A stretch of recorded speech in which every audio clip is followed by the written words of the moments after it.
Bueno, me presento, soy Paul Márquez. Eh, bueno, yo ya estoy dando algún, algún tiempito ya a estas materias de dominio científico y de matemática.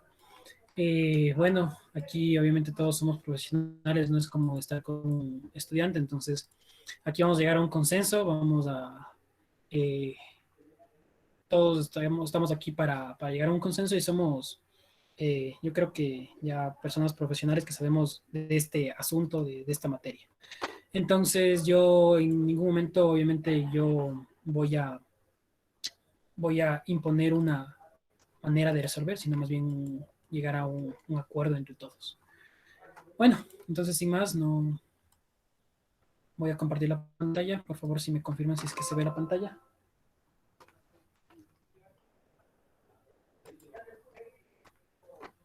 Por favor, me confirman.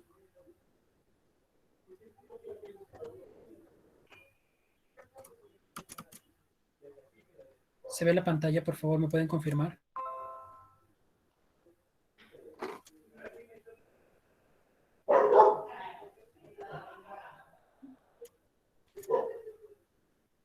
No se ve la pantalla, chicos.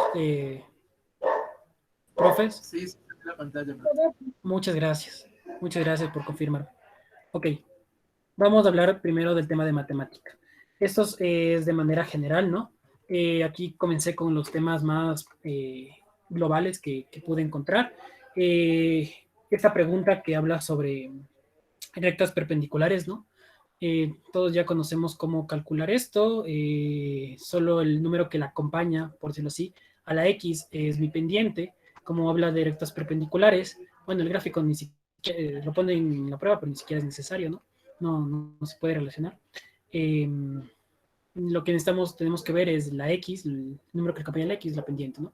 Vemos que aquí está menos 4, menos 3, un quinto, un cuarto, entonces ya vemos que la recta perpendicular eh, es, como les enseño a los chicos, solo dado la vuelta y cambiado el signo, ¿no? O que se multiplique pendiente 1 por pendiente 2 igual a menos 1.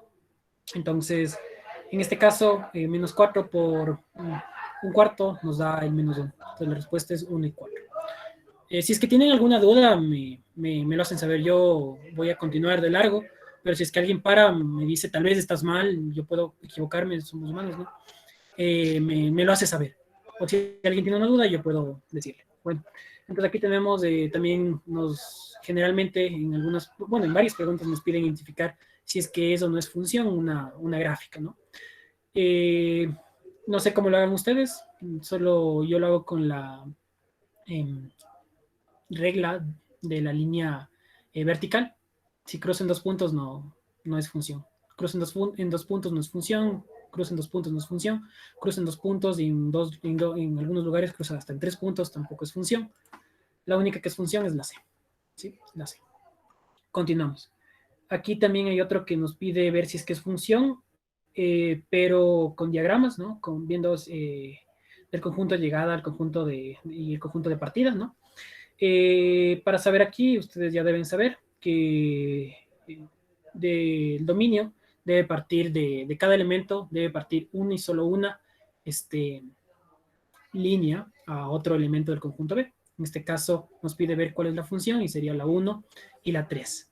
La 2 no es porque no, de este segundo elemento, y la 4 tampoco es porque de este segundo elemento no sale ninguna línea. Continuemos.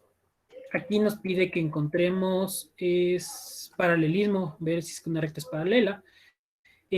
Bueno, aquí ya tenemos otra función, ya no es el número que le acompaña al X, ya tenemos otra forma. Entonces lo que tenemos que hacer es, bueno, depende de cómo ustedes lo hagan, dependiendo, no sé, depende mucho de ustedes, cómo le hace, ¿no? En este caso yo le hago m, bueno, menos m sobre t, ¿no? Ya viendo cuál es la forma, la fórmula de la ecuación, la forma que queda mx más ty más k es igual a cero. Bueno, aquí ya resolviendo todo, nos va a salir algunas pendientes, pero también pueden hacerlo mentalmente. Y creo que ya con experiencia, ustedes que tienen ya deberían, ya deben, mejor dicho, saber. viéndolo al ojo, y aquí 4 menos 1 no, da 4, ¿no? Aquí da 8 y 4, me cambió el signo, da 2. Acá no va a dar 2 ni 4 de ninguna manera. Y aquí 6 dividido para 3 nos va a dar 2, ¿no? Bueno, sería aquí menos 2. Cambiar el signo, ¿no? Eh, por el hecho de que la forma, bueno, ustedes ya deben saber cómo calcular la pendiente. Entonces nos sale que el paralelismo es B y D. La pendiente de cada uno es 2 y 2, de B y D. Entonces sí, sí está. Entonces aquí, bueno, aquí ya depende de cada persona. También vamos a encontrarnos con funciones cuadráticas, ya depende de cada quien. Yo qué sé, factora, utiliza respuestas, este, no sé, depende de cada persona. Aquí en este tipo de ejercicios tenemos la ecuación cuadrática, t al cuadrado más 3t menos 10, y nos pregunta determinar el valor del tiempo en segundos que se necesita para que la velocidad del motor sea igual a cero. Es decir, reemplazamos aquí, ponemos el cero. Como les dije, depende de ustedes, de cómo lo hagan. Inclusive pueden reemplazar las respuestas, ya saben, aquí lo que le dé igual a cero va a ser. Eh, Aquí la respuesta es 2, entonces vamos a ver, reemplacemos. 2 al cuadrado, 4 más 3 por 2, 6. 4 más 6, 10. 10 menos 10, 0. Entonces sí nos sale. Ahí ya depende de ustedes, pero vamos a encontrarnos con este tipo de ejercicios para que tengan claro. Bueno, estos son de los más fáciles. De igual manera aquí, sin embargo, este ejercicio más bien nos pide encontrar la profundidad máxima, es decir, tenemos que encontrar el vértice. Ya depende de ustedes, depende de cada quien. Ocupa la fórmula del vértice, supongo que han de ocupar la fórmula del vértice para calcular. Entonces ahí utilizan la fórmula del vértice. Obviamente nos está pidiendo profundidad. Como habla de profundidad, depende de ustedes si ven la fórmula del vértice en X, también se puede ver la fórmula del vértice en Y, o tienen la fórmula del vértice en X y ya reemplazan en la ecuación. O sea, con la fórmula del vértice en X ya le ponen en esta ecuación, la X que nos salga, ya tenemos Y. Entonces eso también que tengan pendiente, que van a tener que ocupar sí o sí las fórmulas del vértice. Continuemos. Aquí este es uno de los ejercicios que siempre se ve, una de funciones trigonométricas. Vemos ahí, tenemos esta función senoidal, que es 325 por seno de 100 pi por t. Entonces tenemos que aprender o recordar, mejor dicho, tener a la mano cómo calcular la amplitud, cómo calcular el periodo, la desfase eh, y todo eso, o sea, los 4 parámetros, ¿no? Entonces, bueno, en este caso nos pide el ciclo o el periodo, que se calcula con el número que le acompaña a la variable. En este caso, el número que le acompaña a la variable es 100 pi, ¿no? Entonces, ¿cómo se calculaba el periodo? El periodo es igual a 2 pi sobre el número que le acompaña a la variable. En este caso es 100 pi, entonces sería 2 pi sobre 100 pi, que nos va a dar, si simplificamos pi con pi, nos va a dar 2 sobre 100, y 2 sobre 100 es un 51. Entonces ya, esa es la respuesta.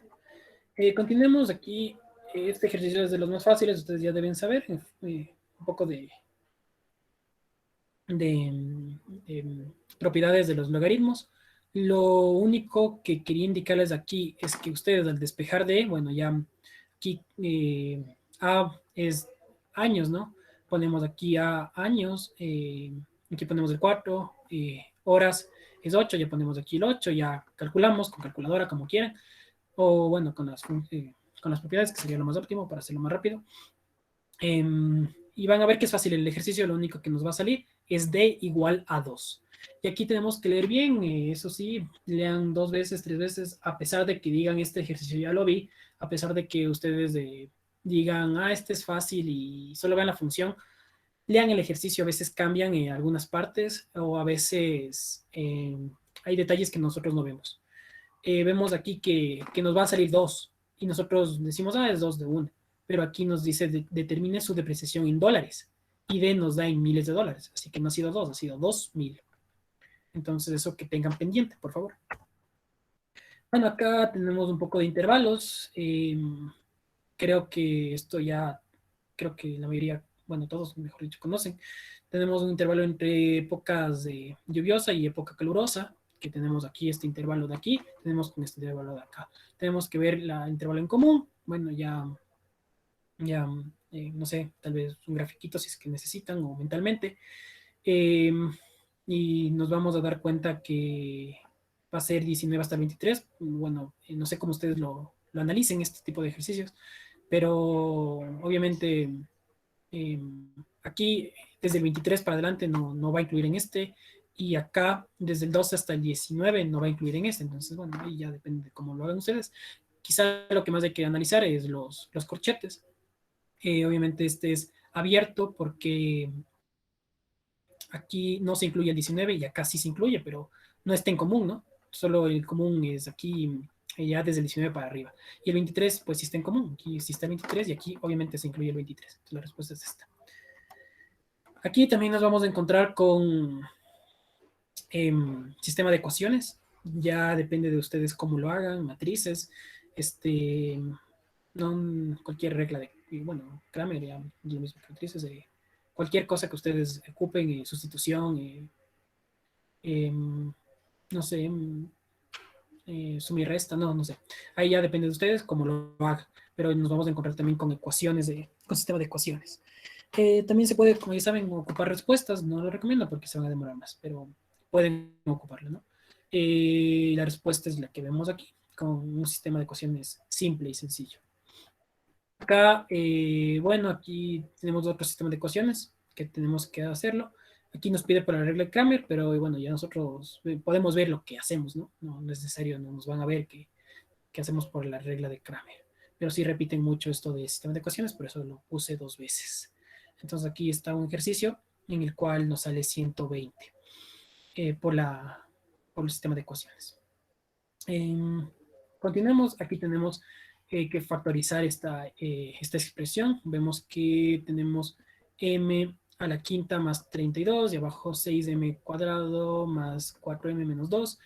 Depende de cómo ustedes lo hagan, pues creo que a simple vista se sabe que la C y la D no es, porque en la parte de abajo está el 12. No es imposible que nos dé el 12, que lleguemos aquí a un 12. En la parte de abajo ya también nos dan 12, estas descartamos inmediatamente. Y acá sí están bien los dos lados de la parte inferior de la división. Eh, Luego de eso también podemos, bueno, ya sabemos que esta relación, cómo se saca raíz quinta del primero y raíz quinta del segundo, m más 2 sí nos da bien los dos. La diferencia es que ya saben, cuando aquí nos da el signo positivo, va a ir alternado y en descenso los... bueno, esto es un producto entre un tema de factorización. No me acuerdo qué caso es, pero bueno, esto ya deben conocer. Para recordarles que cuando aquí es positivo, aquí va más, menos, más, menos. Y aquí, obviamente, aquí dice más, menos, más, menos. Ya para recordarles, obviamente, que ustedes ya saben que este también cuenta, ¿no? No cuenta solo desde acá, sino cuenta desde acá. Más, menos, más, menos, más. Entonces, la respuesta es la B. Aquí, bueno, esto les indico porque también van a encontrar este tipo de ejercicios de estadística con gráficas. Entonces, aquí a estar bien atentos, hacer un buen zoom para revisar, para ver bien cada detalle. ¿Qué más? Creo que este es de los más fáciles. Generalmente los chicos no tienen problema en estos y yo creo que ustedes tampoco no van a tener problema en estos tipos de ejercicios. Bueno, ahí está la respuesta. Bueno, aquí también tenemos ¿cómo es? La forma vectorial de la recta. También podemos calcular. Entonces, bueno, aquí a veces no nos van a dar el punto, tenemos que ver el punto eh, y luego calcular el vector director. Ustedes ya saben cómo. Entonces, bueno, aquí un punto es, vemos 7 y 4 y otro punto es 2 y 3.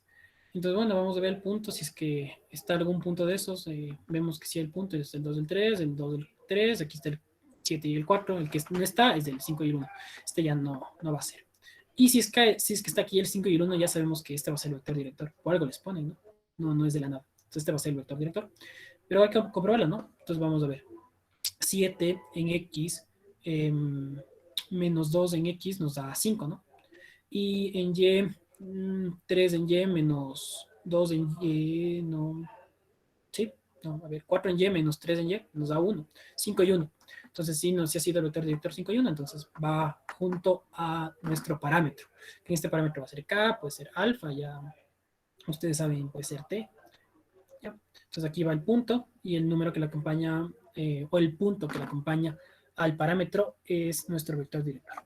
¿Ya? Aquí hay otro, ya ustedes saben que la representación de una recta paramétricamente pueden tener algunas soluciones, ¿no? No solamente una, dependiendo de qué punto nosotros ocupemos. Entonces, aquí estamos viendo un vivo ejemplo en el cual se puede salir dos respuestas, el uno ocupando en un punto y el otro en el otro punto. Aquí es facilito, vemos que el punto es menos 3 y 4, vamos a buscar dónde está menos 3 y 4.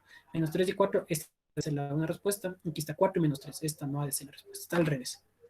Entonces el punto B, 2 y menos 5, entonces vamos a ver, 2 menos 5, pues esta es la respuesta, y aquí está menos 5 y 2, no ha de ser la respuesta. Entonces la respuesta es, fácilmente vemos que va a ser 1 y 3, la respuesta, ¿sí? Una vista de manera eh, vertical de que aquí están los puntos y aquí el punto A, B o el punto que sea y aquí está el vector director junto al parámetro. ¿Alguna duda de matemática, profes? Por favor que me hagan saber. ¿Alguna duda? Tal vez, no sé, no, no sé si fue muy rápido o algo, ¿no? ¿O todo bien?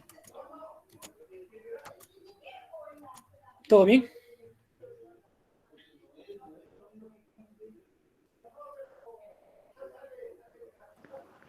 Todo bien, profe, todo bien. Muchas gracias. Todo entendido. Por mi parte, ninguna duda, profe. Muchas gracias. Continuemos. Entonces, vamos a la parte de química. Bueno, en la parte de química aquí vemos enlaces, cómo analizamos estos de los enlaces. Bueno, esto ya como era matemática lo anterior, no podía escribir mucho, nos íbamos a demorar mucho tiempo. Vamos a ver si podemos escribir algo más o menos. Ustedes ya saben que para saber si es un enlace iónico o covalente, nosotros tenemos que ver qué elemento se están uniendo, ¿no? Aquí alambre de cobre, solo cobre con cobre. Ya saben que metal, unión metal con metal, estamos hablando de un enlace metálico. Ay, bueno, un enlace metálico, bueno, ahí sí se ve más o menos, metálico. Aquí hablamos del ácido clorhídrico, es decir, HCl. Ustedes ya saben que esto es un no metal con otro no metal, ¿no? ¿Por qué? Porque están a la derecha de la tabla periódica. Bueno, el hidrógeno ya saben que es la excepción, que es un no metal excepción. También tenemos el fluoruro de litio. Vamos a poner fluoruro de litio. Este ya sabemos que es un metal y esto es un no metal. Ya sabemos que si es que se juntan no metales, dan enlaces covalentes. Y si se juntan metal y no metal, dan enlace iónico. Ya.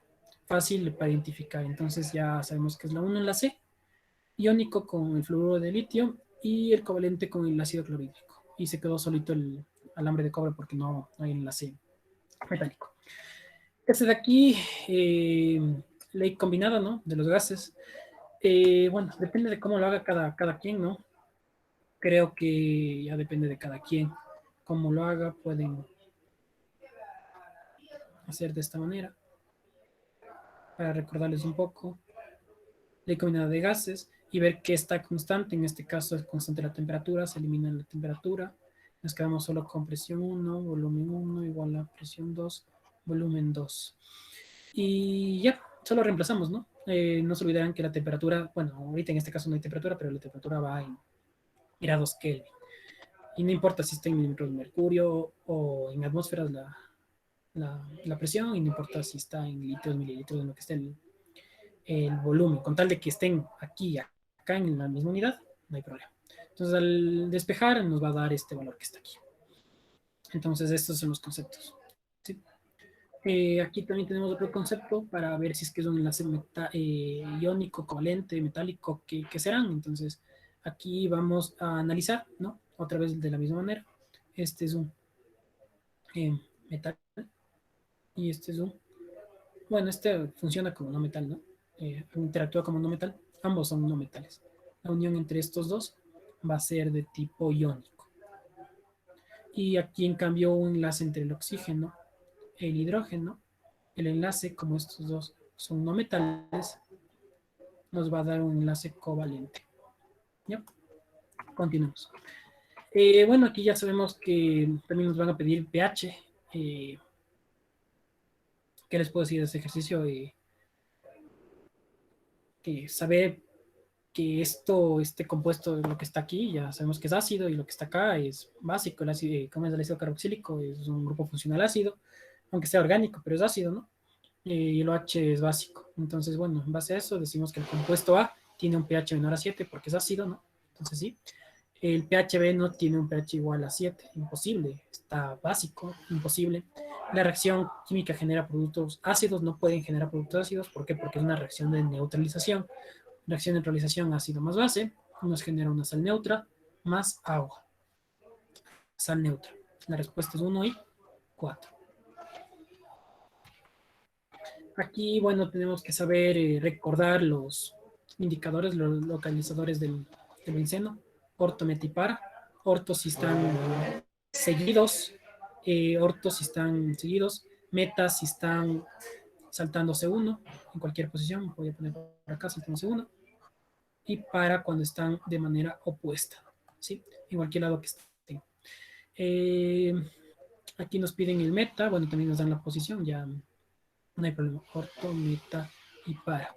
Nos dan la posición que es meta, entonces vamos a ver que esté así, saltándose uno.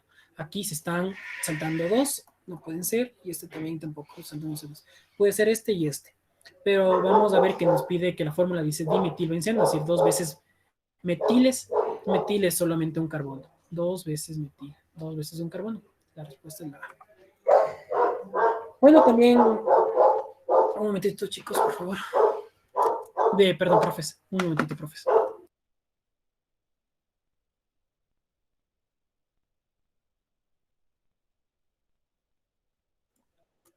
Bueno, entonces vamos a ver este ejercicio de aquí que nos habla de que tenemos que ver si es que es saturado o insaturado. Ya saben, solamente entre alcano, alqueno y alquino sería saturado el alcano, ¿no? Entonces aquí nos dice dodecano. Entonces, este hidrocarburo va a ser un saturado, entonces es saturado. ¿Y porque este es la fórmula de este? Se ve claramente que es un alqueno, doble enlace, es un alqueno. Continuemos. Aquí vemos que tiene que repasar bastante, bueno, no repasar, creo que ya todos conocemos las funciones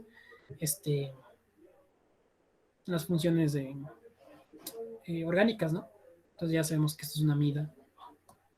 Eso no creo que tengamos problema. Aquí tenemos alcano, alqueno, alquino. Bueno, ya dependiendo de cada persona, cómo se adapte a identificar si es que es alcano, alqueno o alquino. Tal vez pueden ver por la aplicación. Tal vez algunas personas ya saben cuál es la aplicación de cada uno y ya lo relacionan. Pero también, o sea, solamente con el saber ver cuántos hidrógenos tiene es más que suficiente. Y digamos, aquí dice que el C tiene 2 carbonos y 4 hidrógenos. El A tiene 2 carbonos y 2 hidrógenos. Este tiene 2 carbonos y 6 hidrógenos, ¿no? Entonces el que tiene más va a ser alcano y va disminuyendo hasta alquino, ¿no? Alcano, bueno, ano, eno, eino. ¿Sí, no? Ya. Entonces, eso, profes, no creo que haya problema en ese. Bien. Aquí vemos funciones, ya deben saber, función ácido carboxílico y el que está adyacente, en el carbono adyacente es función hidroxilo. Tal vez repasen cuando son sustituyentes, como se llaman. Tal vez revisen cuál es la función carbamoil cuando es sustituyente, tal vez por ahí, tal vez les tomen. No, uno nunca puedes eh, dejar de estudiar algunas cosas, por si acaso. Bueno, aquí tenemos que ver cuál es el nombre del compuesto producido en la reacción. Entonces, bueno, aquí creo que es fácil para todos. Creo que es fácil para todos ver cuál es este compuesto. Eh, es el etanol. Obviamente se elimina metanol y metanal porque no tiene un carbono, tiene dos carbonos. Y bueno, también Creo que dicen que creo que ahí está mal, ¿no? Alguien, por favor, creo que está mal, ¿no? O alguien que me diga, ¿está bien? ¿Estará ajá, bien? ¿Estará mal? etanol, Sí, ¿no es cierto? Es etanol, ¿no? ajá, la primera. Sí, ¿no es cierto? Sí, ya vi, cuando vi la enzima alcohol deshidrogenasa, es imposible de que sea etanol. Sí, aquí yo me he jalado, es etanol. Sí, Y es un además, aldehído. ajá, sí, la función aldehído es fácil de identificar. Sí, tiene toda la razón. ¿Qué más? Creo que... Y además aquí se identifica claramente que aquí es el etanol. Ahí he subrayado mal. Seguimos, reacciones de neutralización. Vemos que las reacciones de neutralización producen agua, la 1 y la 2. No, nada más, ¿no? Reacción ácido-base, ácido-base. Hidruro, óxidos abajo, no van a ser de neutralización. Bueno, aquí para ver qué tipo de funciones tenemos, ¿no? Qué tipo de isomería, ¿no? Aquí tenemos primero que ver el primer compuesto, qué tipo de, de, de grupo funcional encontramos. Aquí encontramos obviamente un aldehído, ¿no? Está el aldehído. Entonces puede ser esta o esta. Luego de eso encontramos que, ¿qué más nos dice? El segundo grupo, la fructosa, hay una acetona, entonces también está bien esta y esta. Ahora nos dice qué tipo de isomería hay entre estos dos. ¿Será de función o de posición? Bueno, ya sabemos que de posición no es, debería ser, yo que sé, un alcohol mismo, ¿no? Pues no es un alcohol, no es de posición, es de función. Aquí es aldehído, aquí es cetona, ya saben. Acá creo que otra vez, sí, otra vez de neutralización, ¿no? Entonces, no, miento, aquí no es de neutralización. Dice, para comprobar determinadas leyes y principios con la ley de conservación, ¿no? Bueno, ley de conservación, creo que eso todos vamos a manejar de manera adecuada. Eh, tenemos que ver que a cada lado existen la misma cantidad de átomos, ¿no? Derecha, izquierda. Reactivos productos. Entonces, bueno, ahí creo que esta no tendría que repasar, no creo que sea necesario. Aquí todas van a cumplir menos una. Vamos a ver la que no se cumple y por qué no se cumple. Vamos a ver carbonos, dos carbonos, dos cloros, dos cloros. Aquí hay un oxígeno y aquí hay dos oxígenos, ¿ya? Esta está bien. Dos oxígenos en los reactivos y un oxígeno en los productos, ¿ya?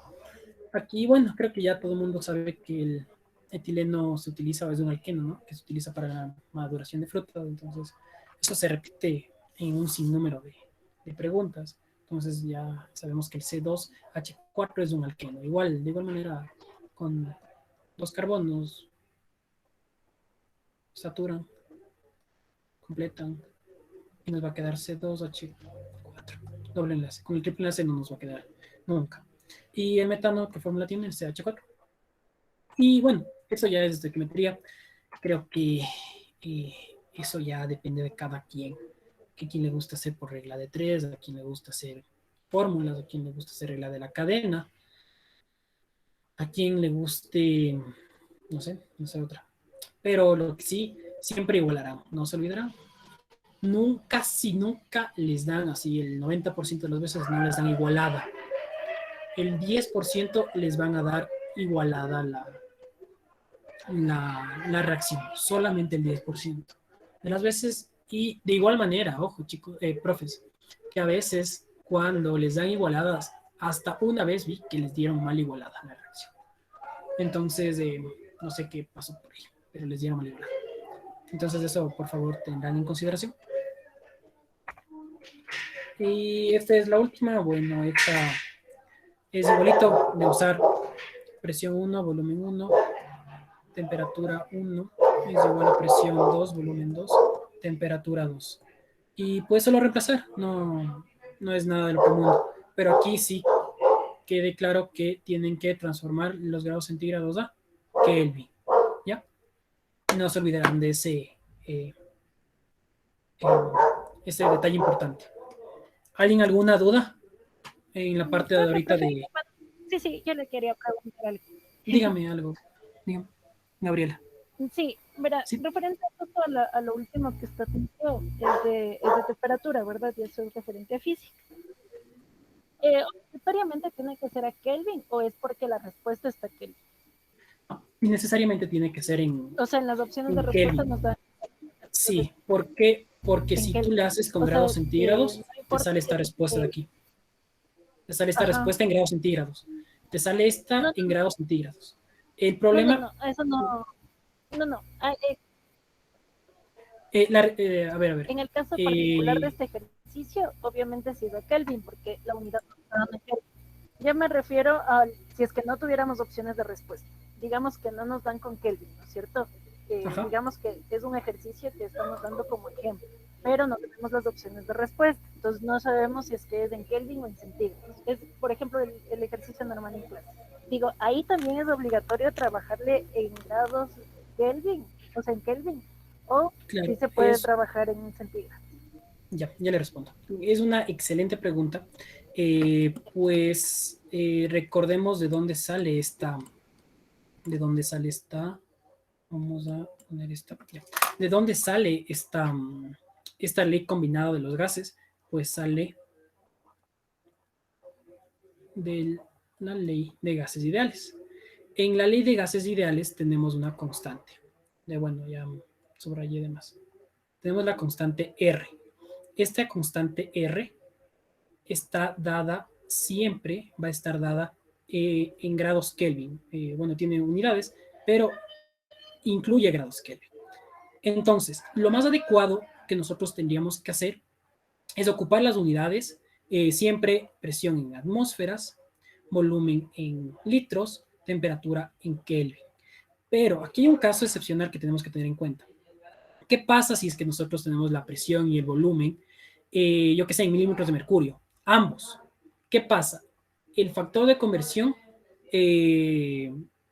va a ser igual, va a ser una multiplicación, ¿no es cierto? Digamos, yo tengo la presión en atmósferas y quiero pasarle a milímetros de mercurio.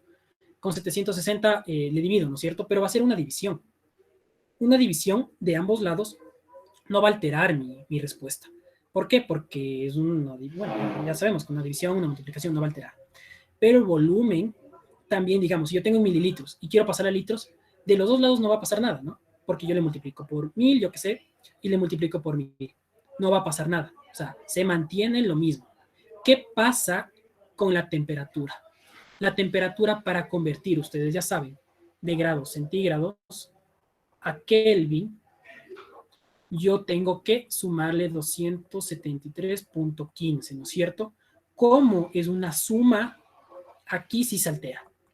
Entonces, por eso yo les decía que ustedes pueden ocupar la presión y el volumen en lo que quiera, con tal de que ustedes vayan a ver que la presión y el volumen en los dos lados sean iguales, ¿sí?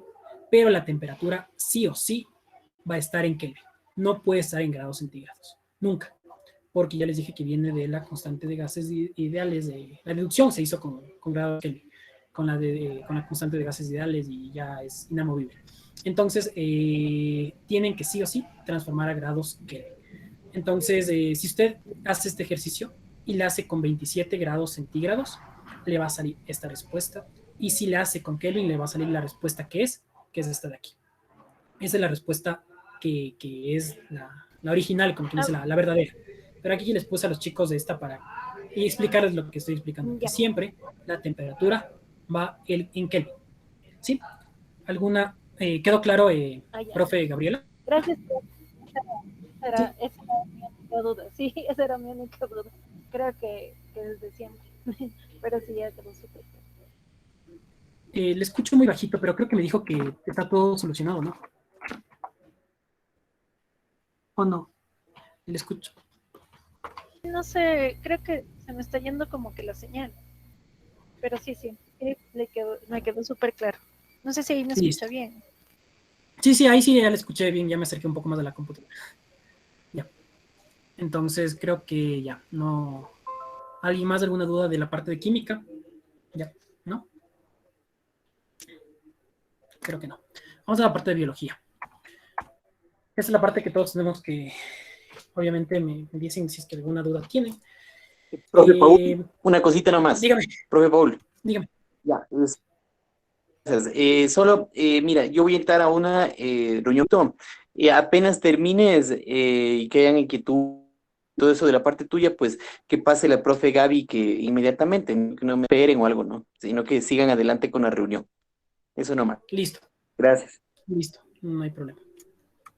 Ya, continuemos. Entonces aquí vamos a ver que también nos van a pedir algunas,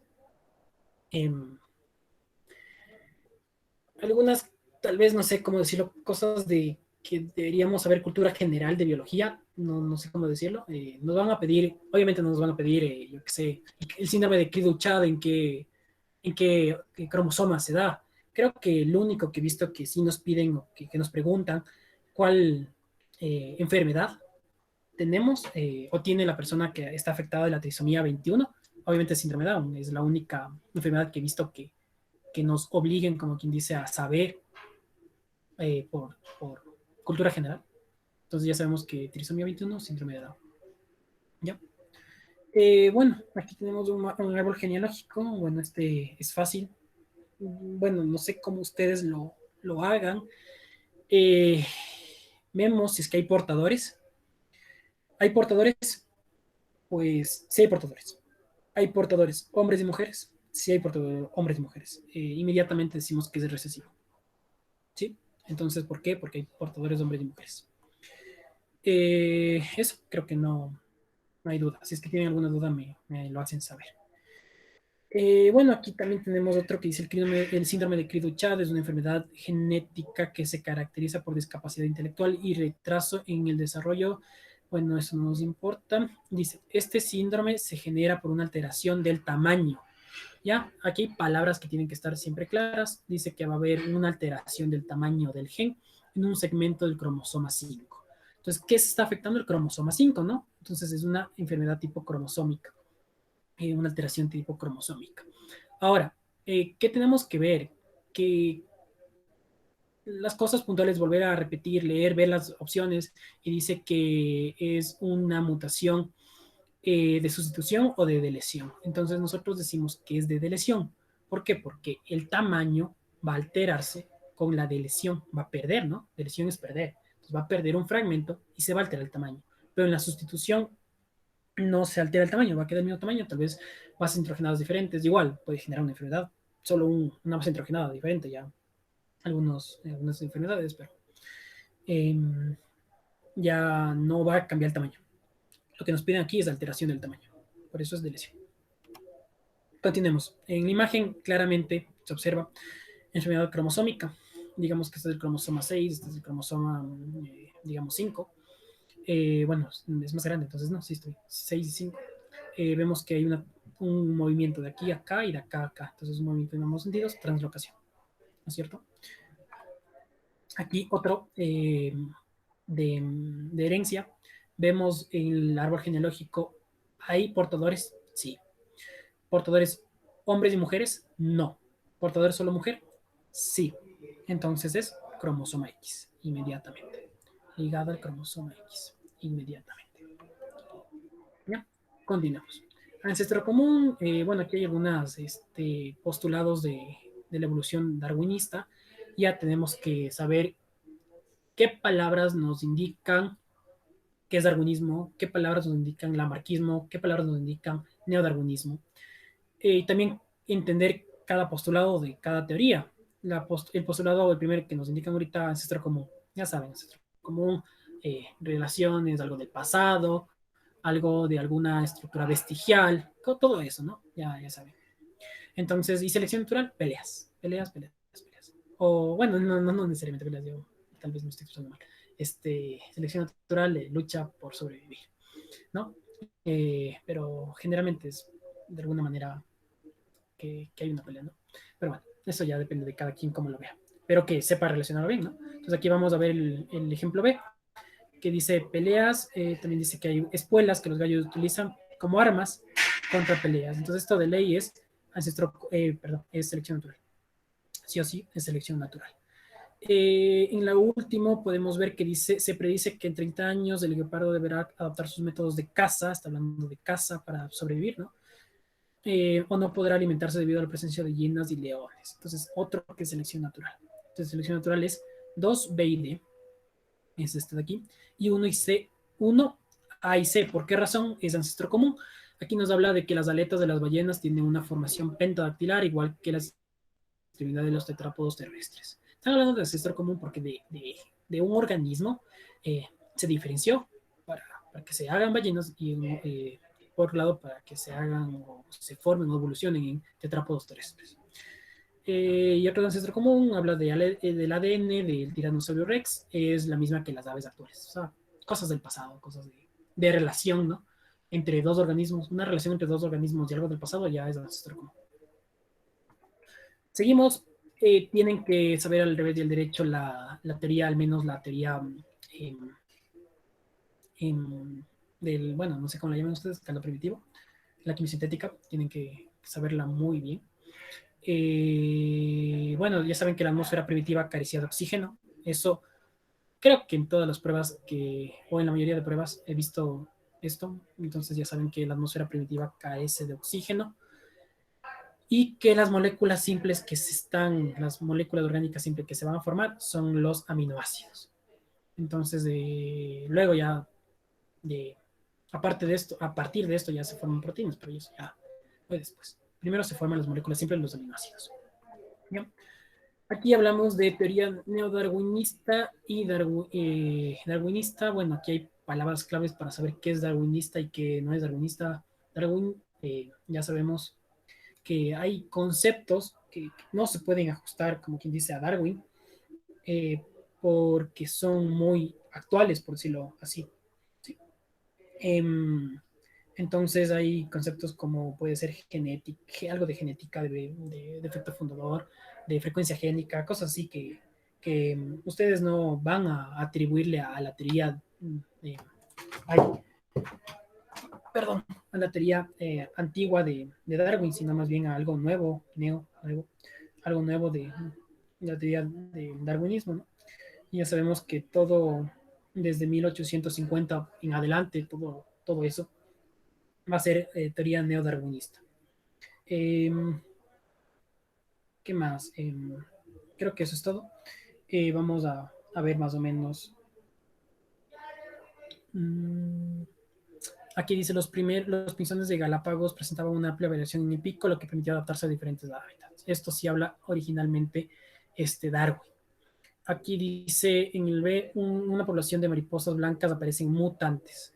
Creo que esa es una palabra muy importante de saber. En mutantes no contemplaba a Darwin de manera directa, ¿no? Siguiente. C, al colonizar una isla, una población de pinzones con un alelo beneficioso. Tampoco. Esto es neodarwinismo. Entonces, estos dos son neodarwinismo. Neodarwinismo. Y la última, presión selectiva, selección natural, que sí habló Darwin. ¿Sí? Continuemos. Dos de nutrición. Ya sabemos que es la nutrición autótrofa, que solo la hacen los vegetales, para que se fabrique materia orgánica ellos mismos. Uno mismo, trofos, comida. Uno mismo fabrica su comida. Eso es la respuesta de la parte de arriba. Y en la parte de abajo dice las células de las plantas, porque nos da animales y animales. Animales y animales no es autótrofo. Bueno, ustedes deben saber que hay excepciones. La excepción hace la regla, ¿no? Sí hay animales que lo hacen, pero no creo que les tomen. No les van a tomar. Aquí hablan de cosas muy generales. Ahora estamos entre plantas, células de plantas son capaces de eliminar energía y aquí captar energía del sol. Imposible, o sea, no tiene relación al menos a la nutrición autótrofa el hecho de que eliminen energía de parte de las plantas. Lo que hacen es captar, ¿no? Por eso hacen la fotosíntesis. La respuesta es la D. Continuemos. Dice, en la nutrición autótrofa o heterótrofa, los organismos son capaces de transformar la energía, pues lumínica-química en energía lumínica-química, la cual se utiliza para la síntesis de materia orgánica. Pues ya creo que es el concepto básico de, de, de, de ¿cómo es? De la nutrición autótrofa con la fotosíntesis, que utilizan energía lumínica del sol para transformar en energía química para procesos fisiológicos metabólicos.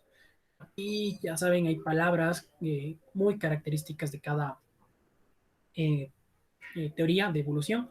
Aquí dice que los cetáceos modernos perdieron las extremidades de manera inintencional debido a la falta de uso. Falta, o mejor dicho, uso y desuso de órganos desde el lamarquismo. ¿Sí? Aquí, bueno, esto ya depende de cada uno, ya debe acordarse, debe saber críticamente qué problema y qué acción se puede dar a cada inconveniente que tenemos de manera biológica. A la contaminación de fuentes hídricas podríamos, no, o sea, ya sabemos, no vamos a evitar incendiar fogatas en los campamentos, no tienen nada que ver. Reducir el uso del automóvil no tiene nada que ver, al menos directamente, ¿no? Con la contaminación de fuentes hídricas, pero el consumir productos de origen orgánico sí tiene relación con las fuentes hídricas. Por algunas razones, aquí la emisión de gases de efecto invernadero también, en cambio, tiene que ver con el automóvil. Y la pérdida de flora y fauna, obviamente, se pierde cuando se encienden fogatas. La respuesta es esta de aquí. Aquí dice, se realizó el cruce de dos especies. Tenemos que identificar qué herencia es, ¿no es cierto? Ya dice, se identificó el cruce de dos especies de ganado vacuno cuyo genotipo codifica dos fenotipos homocigóticos de pelaje distinto, uno negro y otro blanco. Ojo, habla de uno negro y otro blanco, ¿no? La descendencia de este cruce presentó un fenotipo heterocigoto de pelaje manchado, con blanco con manchas negras. Ya al momento de que nos dice manchado, ya no se está expresando ni el uno ni el otro, no puede ser ni dominante ni recesivo, ¿no? Se está expresando los dos. Sí. Ahora, tenemos que diferenciar. Si es que se expresan los dos, mezclándose es intermedio. ¿A qué me refiero mezclándose? Si la vaca fuera gris, si nos dijera que la vaca es gris, porque el papá es, el toro es negro y la mamá es blanca y la vaca sale gris, sería intermedia. Sería intermedia. ¿Sí? Es una expresión con mezcla, pero codominante es una expresión sin mezcla. ¿Sí? Va a expresar tanto el blanco y el negro, pero sin mezclarse, así como una vaquita. ¿Sí? ¿Dónde hay una herencia intermedia? Generalmente en las gallinas, aunque es más complejo que eso, pero bueno. También tienen que, por favor, revisar ¿cómo sería? La división del reino vegetal, pero el antiguo, no el actual, porque este de talófito y comófito es del antiguo. Entonces tienen que revisar más o menos de esta, o sea, les toca, no hay de otra, porque, o sea, fuera bueno que los tomen el actual, pero no los tomen el actual. Tienen que utilizar esta división algo poco obsoleta. Talófito sin tallo, bueno, ya sin tallo ya sabemos todo. O sea, con el hecho de que sabemos que talófito es sin tallo, ya sabemos todo. Que la fotosíntesis va a ser por filoides y que las células centrales van a ser células centrales las que van a transportar el agua. Cormófito con tallo, es decir, que va a tener vasos conductores y va a tener hojas verdaderas, ¿no? Aquí los filoides son hojas no verdaderas. ¿Cuánto nos falta? Bueno, aquí nos pide que veamos cuál estructura de estas es la encargada de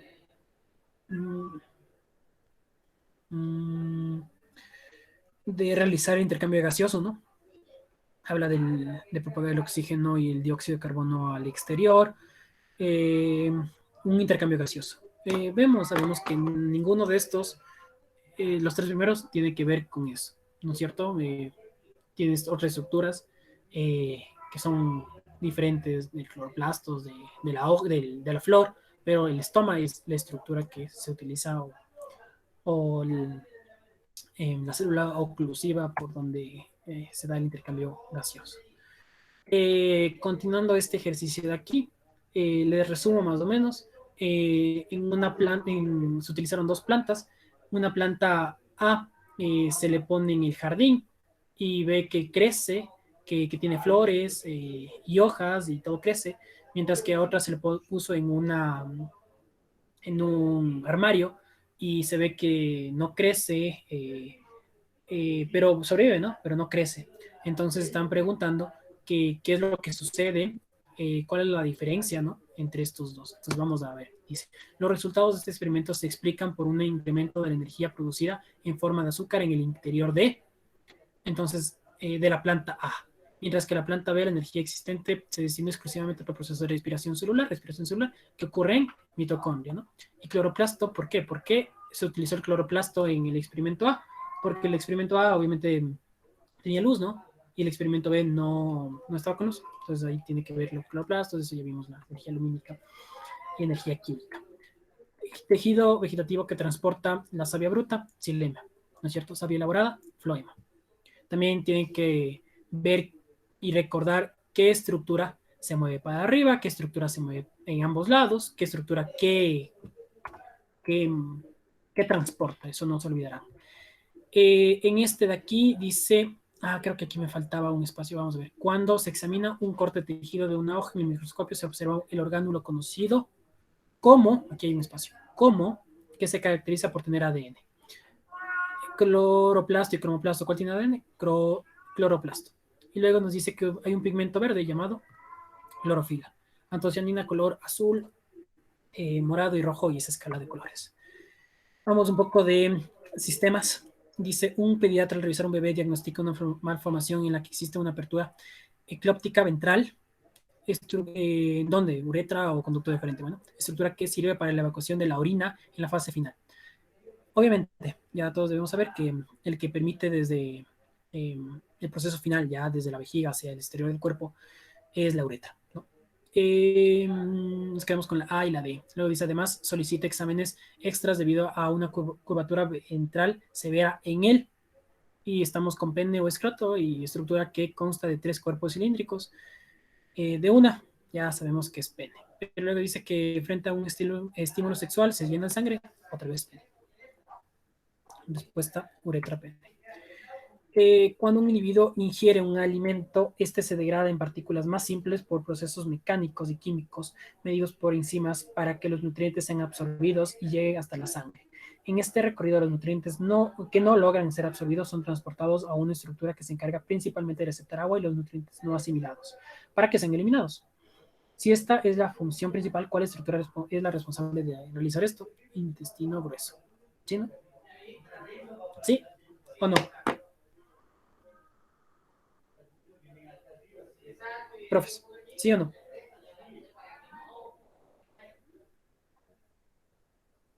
Profe, Dígame. Diga que por mi parte sí está claro, no tengo dudas. No escucho, disculpe. ¿Intestino delgado o grueso?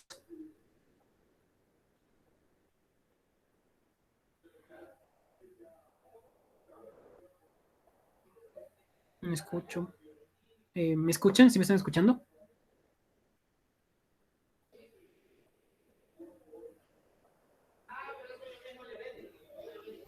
Sí, Sí, profe. escucho, sí, O escucho. sea, Sí, yo sí está lo bien la escucho respuesta. perfectamente. Igual no es mi área, pero sí lo escucho perfectamente. Lo he escuchado Muchas gracias. toda la parte. Muchas gracias. Los profes que son de esta área, ¿está bien? Intestino grueso. sí, yo pienso que sí está bien. Ya, listo. Gracias. Y ahora esta vamos a resolverla todos. ¿Qué opinan de esta pregunta? Cuando una persona se encuentra en ayuno, él degrada el glucógeno y la libera en el torrente sanguíneo, mientras que después de la ingesta de alimentos, esta estructura convierte la glucosa en glucógeno para almacenarlo. ¿Qué opinan ustedes? Bueno, creo que ya podemos descartar dos, ¿no? Pero estamos entre dos, creo, o no sé. ¿Ustedes qué opinan? ¿Me escuchó? ¿Mande? No le escucho. La opción A pienso yo, el hígado. Hígado. Ya, ¿alguien más qué dice? Hígado, Bueno, creo que intestino delgado, creo que todos saben. Intestino grueso, creo que saben que no va a ser. Hígado o páncreas. Los demás profes, ¿qué opinan?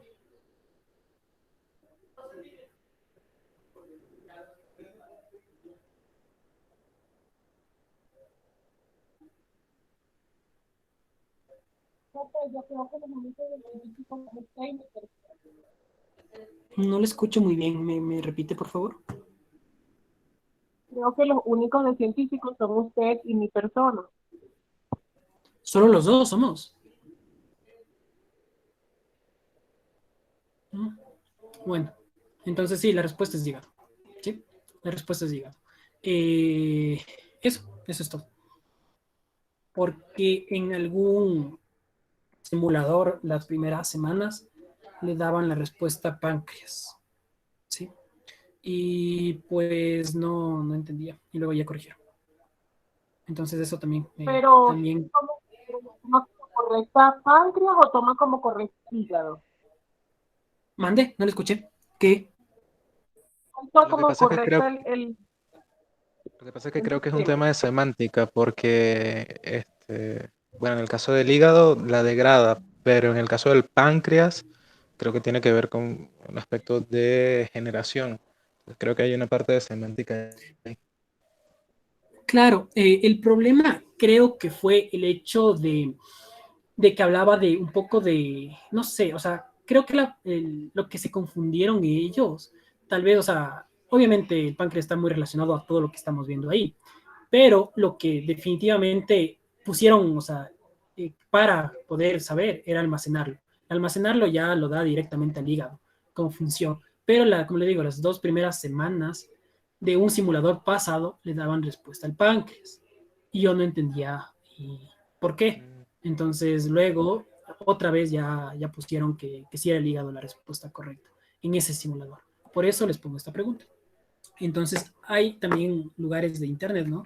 Que nosotros podríamos ocupar para estudiar, para revisar, para practicar, y en muchos de los casos están mal las respuestas.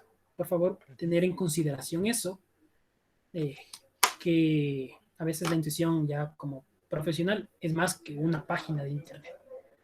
Eso, ujú. gracias, eso ha sido todo por mi parte. Gracias por la atención. Entonces yo doy paso a Gabriela, a la profe Gabriela, Listo. para que continúe. No sé si me escuchan. Ya, no sé si es Yo, que todos me escuchan, porque como que se me estaba yendo la señal yo le escucho bien y se, bajito, no y sé se si es que alguien bajaba me la escucha. voz. Entonces,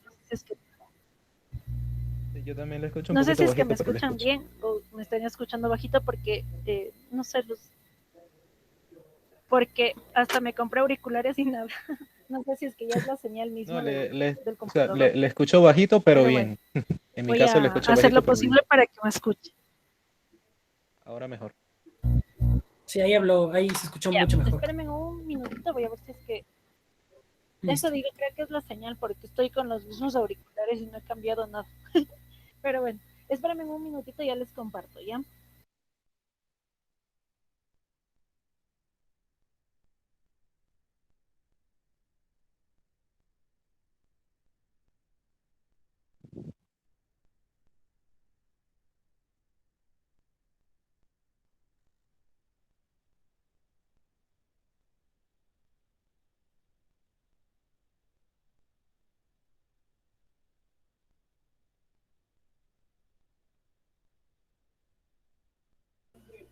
No sé si me escuchan mejor Sí, bastante.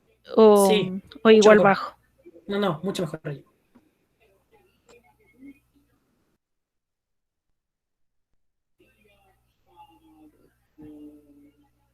Ya, ¿ahí me escuchan mejor o igual bajo? Igual de mejor. Bastante fuerte y claro.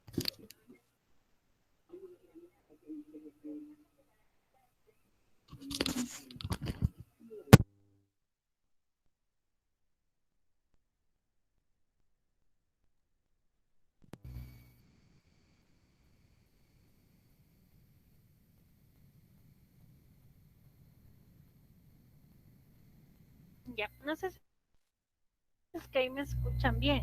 para que me confirmen, por favor, antes de empezar. Sí, o sea, ya un poquito más bajo, pero todavía claro.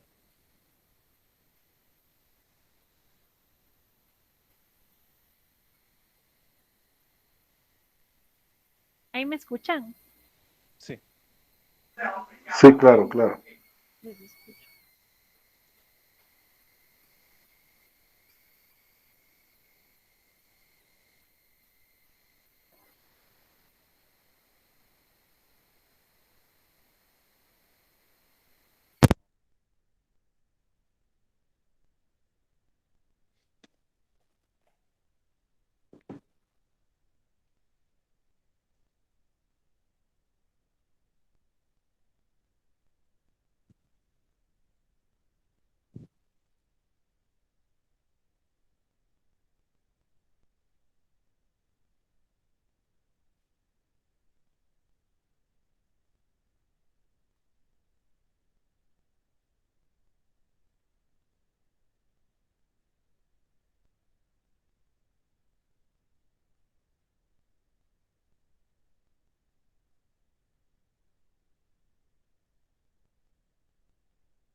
Ya, ¿hay compañeros que están escuchando? Sí, más fuerte. Ya. Entonces creo que es un problema del ¿cómo es del internet? Porque ahorita le volví a recargar la página y ahí sí se escucha. Pero bueno, a ver, les voy a compartir la pantalla para poder trabajar lo que es física. Como escucharon que al principio le sugería al profe, lo ideal para este tipo de asignatura es que los chicos tuviesen el formulario a la mano. Obviamente que no es posible en todos los casos que se pueda cumplir esto porque, digamos, en los colegios no les dicen a los chicos, ¿saben qué? Tienen que tener el formulario a la mano, sino tienen que saberse las fórmulas de memoria. Pero la memoria es frágil, entonces lastimosamente en este tipo de ejercicios de física sí se necesita ya sea aprenderse de memoria las fórmulas o a su vez tener a la mano el formulario. Entonces, si es que tienen buena memoria, los chicos en buena hora. Caso contrario, a veces un símbolo o una nomenclatura que no la ponga. Entonces, en ese aspecto hay que tener también mucho en cuenta para que todos los chicos tengan esta ventaja, ¿ya? Entonces, los estudiantes suelen complicarse mucho en los ejercicios de física porque ven todos los datos y no ven específicamente qué pregunta les están haciendo para que de esa manera asocien con lo que tienen que hacer. Por ejemplo, este ejercicio de movimiento parabólico tiene como 5 versiones y es el mismo gráfico. La diferencia es que tienen las medidas diferentes. Entonces, no sé si es que ustedes ya han trabajado con este tipo de ejercicios, porque obviamente yo les voy a explicar cómo yo los he resuelto, pero si es que tal vez ustedes tienen alguna sugerencia o algún otro dato, abierta a cualquier novedad. Ya, entonces en este ejercicio nos dice que para ganar un concurso durante una exhibición de baloncesto, un participante debe encestar el balón desde media cancha. Por ello lo lanza con un ángulo de elevación de 30 grados, como se muestra en la figura. Si el deportista encestó el balón y se conoce que se demoró 1,2 segundos en llegar a la canasta, determine el módulo de velocidad inicial con la que es lanzado el balón y que permitió al participante ganar el concurso. Ya, entonces, aquí, como nosotros podemos ver, hay 3 datos. El primer dato es la altura del jugador, se puede decir. La otra es la distancia que existe desde el jugador hasta la canasta. Y por último tenemos el ángulo de la velocidad inicial. Entonces, en este caso, netamente nos está pidiendo la parte de la velocidad. Si es que nosotros observamos las fórmulas que son referentes al movimiento parabólico, podemos ver que en forma horizontal o en la forma que se puede decir siguiendo la línea del suelo, vamos a tener un movimiento rectilíneo uniforme. Y en la parte del movimiento vertical, que es en sí la que forma, se puede decir, la parábola, es un movimiento rectilíneo uniformemente variado. Entonces, al conjugarse estos dos movimientos, forman el parabólico. Por eso hay que tener mucho en cuenta cómo está distribuido este ejercicio. Entonces, es un poquito para entender el gráfico. Una vez que nosotros tenemos delimitado esto, vamos a ver cuál es la fórmula que nos podría servir para resolver este ejercicio. Entonces, en este caso, nosotros como dato tenemos el alcance máximo. No podemos trabajar nosotros con la altura máxima porque la altura máxima está más arriba de la cesta. Entonces, si es que no tenemos esos datos, nosotros vamos a perder tiempo en buscar ese dato. Igual, esta altura que nosotros tenemos en este caso no nos sirve totalmente. Entonces, tenemos que ver qué datos tenemos. En este caso, tenemos el alcance. No importa si es que el alcance está en el suelo y el movimiento es en la parte superior, porque si ustedes observan, la parábola sale desde el jugador hasta Sí, el cesto. disculpe, estoy tratando de escucharle, pero hay como bastante ruido de fondo. Déjenme verificar porque no creo sé que si es sea del su televisor. audio, no sé No, si sea debe su ser audio o mi otro. audio. Espérame un momentito.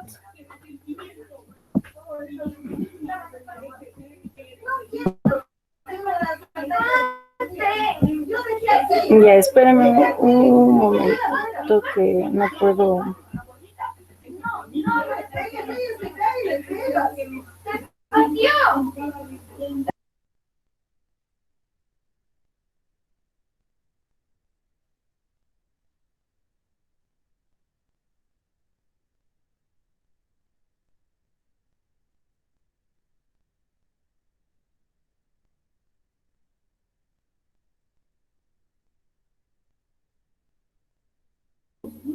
Ya, listo, estaba llegando.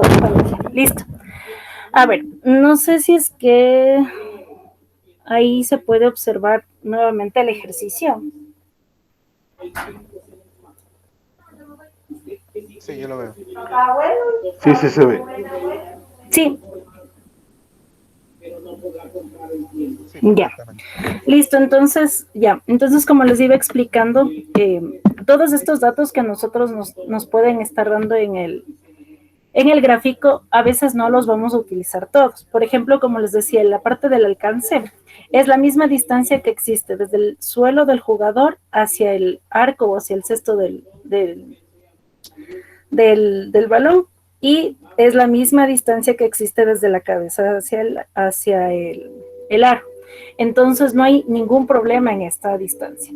Esta altura que es del jugador nos afectaría si es que nos pide la altura máxima. Entonces, como en esta parte los ejercicios que son propuestos por el EAES nos marean un poco para poder descartar a algunos estudiantes. O sea, aquí prácticamente son los que ganan en razonamiento.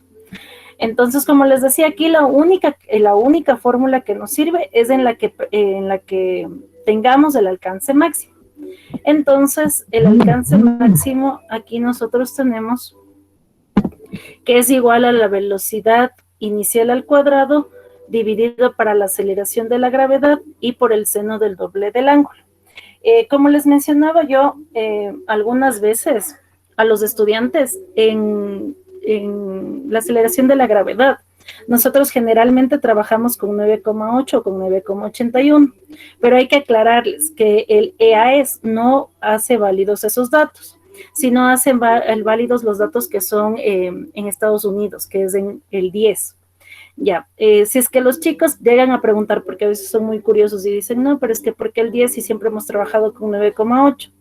El 9,8 o el 9,81 es la aceleración de la gravedad promedio que se solía utilizar en los ejercicios de física, como para hacerlo de forma universal, porque la aceleración de la gravedad no es la misma en ninguna parte del mundo. O sea, en la línea ecuatorial, todos los que corresponden a la línea ecuatorial tienen la aceleración de 9,70, más o menos. Y en cambio, los que están cerca de los polos ya están en el 10. Entonces, por eso es lo que antes se trabajaba con el 9,8 o el 9,81 y algunos textos siguen trabajando con esos datos. Pero en cambio ya en lo que es una prueba estandarizada, como se están haciendo con bases sobre todo de países norteamericanos, como Estados Unidos o también los nórdicos que son en la parte de Europa, trabajan con el 10. Entonces, aquí esa aclaración sí hay que hacerles porque luego no les va a coincidir las respuestas. Listo, entonces, aquí nosotros necesitamos despejar lo que es la velocidad inicial. Podemos nosotros reemplazar los datos para poder identificar de mejor manera los valores con los que estamos trabajando. Entonces, el alcance sabemos que es 14. La aceleración de la gravedad va a ser el 10. Déjenme ver la parte de la raíz de 3.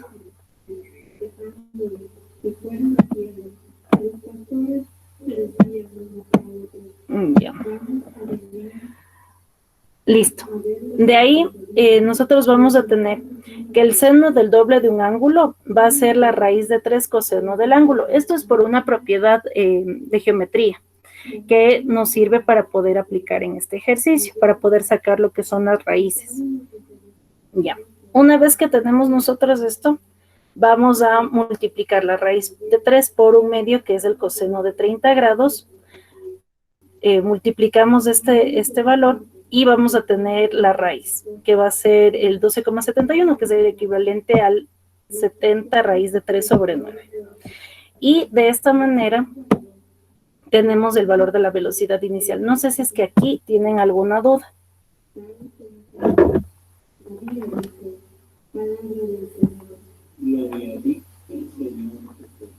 Compañeros, ¿tienen tal vez hasta ahí alguna duda? No, no, claro, no tengo duda. No, ya, entonces eso les decía, o sea, si es que ustedes aclaran esos puntos a los chicos, es mucho más fácil para ellos el poder comprender ciertas cosas. Entonces, como en el movimiento parabólico, lo que básicamente toman en las pruebas de la AES es en función de la altura o en función del alcance o en función de la velocidad inicial. Igual el tiempo de vuelo o el tiempo de subida está en función de la velocidad inicial. Entonces, cualquiera de esos datos que les pidan siempre se trabaja, ya sea con la altura o con el alcance. Entonces, hay que revisar eso en el gráfico, qué es lo que nos pide para nosotros poder aplicar. Ya. El siguiente ejercicio nos dice, la figura representa el desplazamiento en línea recta que debe realizar una persona diariamente por una avenida para llegar de su casa al trabajo, donde su casa se ubica en el punto 2,6 kilómetros y su trabajo en el punto 6,3 kilómetros, respecto al centro de la ciudad. Si la rapidez promedio con la que realiza este desplazamiento es de 72 kilómetros por hora, determina el vector velocidad promedio en metros por segundo en el que realiza la actividad. Entonces, nosotros tenemos en este caso el trabajo con vectores. Si es que nosotros tomamos en cuenta todo lo que es vector, sabemos que lo que corresponde a X va a corresponder al término en Y o al valor que va a ser en Y, en la coordenada rectangular, y en cambio los valores que están en Y van a ser correspondientes al J, a la variable J. Esto es para representar en forma coordenada rectangular los vectores. Entonces esto tendríamos que tener en cuenta que la casa está en la posición 2Y más 6J, por ser positivos, y el trabajo en 6Y más 3J. No sé si es que ahí tienen alguna duda antes de pasar a la resolución. no, todo bien por el momento. Bien, listo. Entonces, nosotros vamos a tener que queremos un desplazamiento del valor que tenemos desde la casa hasta el trabajo. Si es que nosotros trabajamos en este aspecto, tenemos que ver si es que la resultante va a ser una suma o una resta. En este caso nos está pidiendo, ya, aquí nos está diciendo que respecto al centro de la ciudad, nosotros vamos a ver dónde se ubican los dos puntos y también necesitamos ver la rapidez promedio. Entonces, aquí Aquí no nos sirve sumar los puntos, sino nos sirve restar, porque está dando como una dirección, se puede decir como de partida y de llegada, algo así. Entonces, nosotros vamos a restar los valores. Si nosotros restamos, aquí vamos a aplicar la propiedad asociativa. Vamos a agrupar las I's y agrupar las J's. Entonces, el 6i se mantiene en el primer término y el 2i, como está antepuesto con signo negativo, pasa como menos 2i. Este valor de i se va a sumar al valor de j. Tenemos 3j, el menos que antepone el paréntesis va a cambiar a este signo positivo a negativo. Entonces vamos a tener que 4i menos 3j ha sido la posición final de la persona. Ya. Más que nada, aquí se ve la dirección que es de la casa al trabajo. Cómo está yendo en forma decreciente también. Se puede interpretar de esa forma como negativo. Listo. Entonces nosotros vamos a sacar la tangente del ángulo. ¿Para qué sacamos la tangente del ángulo? Para saber en qué posición o con qué dirección, mejor dicho, está el vector. Entonces nosotros para sacar el ángulo despejamos la tangente, que va a ser tangente a la menos 1, del valor en y sobre el valor en x. Perdón, del valor de, sí, el valor de y sobre el valor de x. Entonces tenemos tangente a la menos 1 de 3/4, que es 37 grados aproximadamente. En este tipo de ejercicios, los grados, no sé por qué, el EAES les aproxima directamente al entero. Me parece que es por mayor facilidad de multiplicar o de operar en los otros ejercicios. Entonces aquí sí es preferible que le aproximen a un valor entero. Ya. Y luego nosotros vamos a tener que la velocidad era de 72 kilómetros por hora. Cambiando esto a la unidad que nos está pidiendo, que son metros por segundo, nos va a dar 20 metros por segundo. Para nosotros poder sacar el valor que deseamos tener de un vector, trabajamos con lo que se llama el teorema de Pitágoras. Entonces nosotros vamos a tener, digamos que este es el vector que se forma en el plano. Ya. Vamos a tener nosotros el ángulo, que digamos que es este de aquí, que es de 37 grados.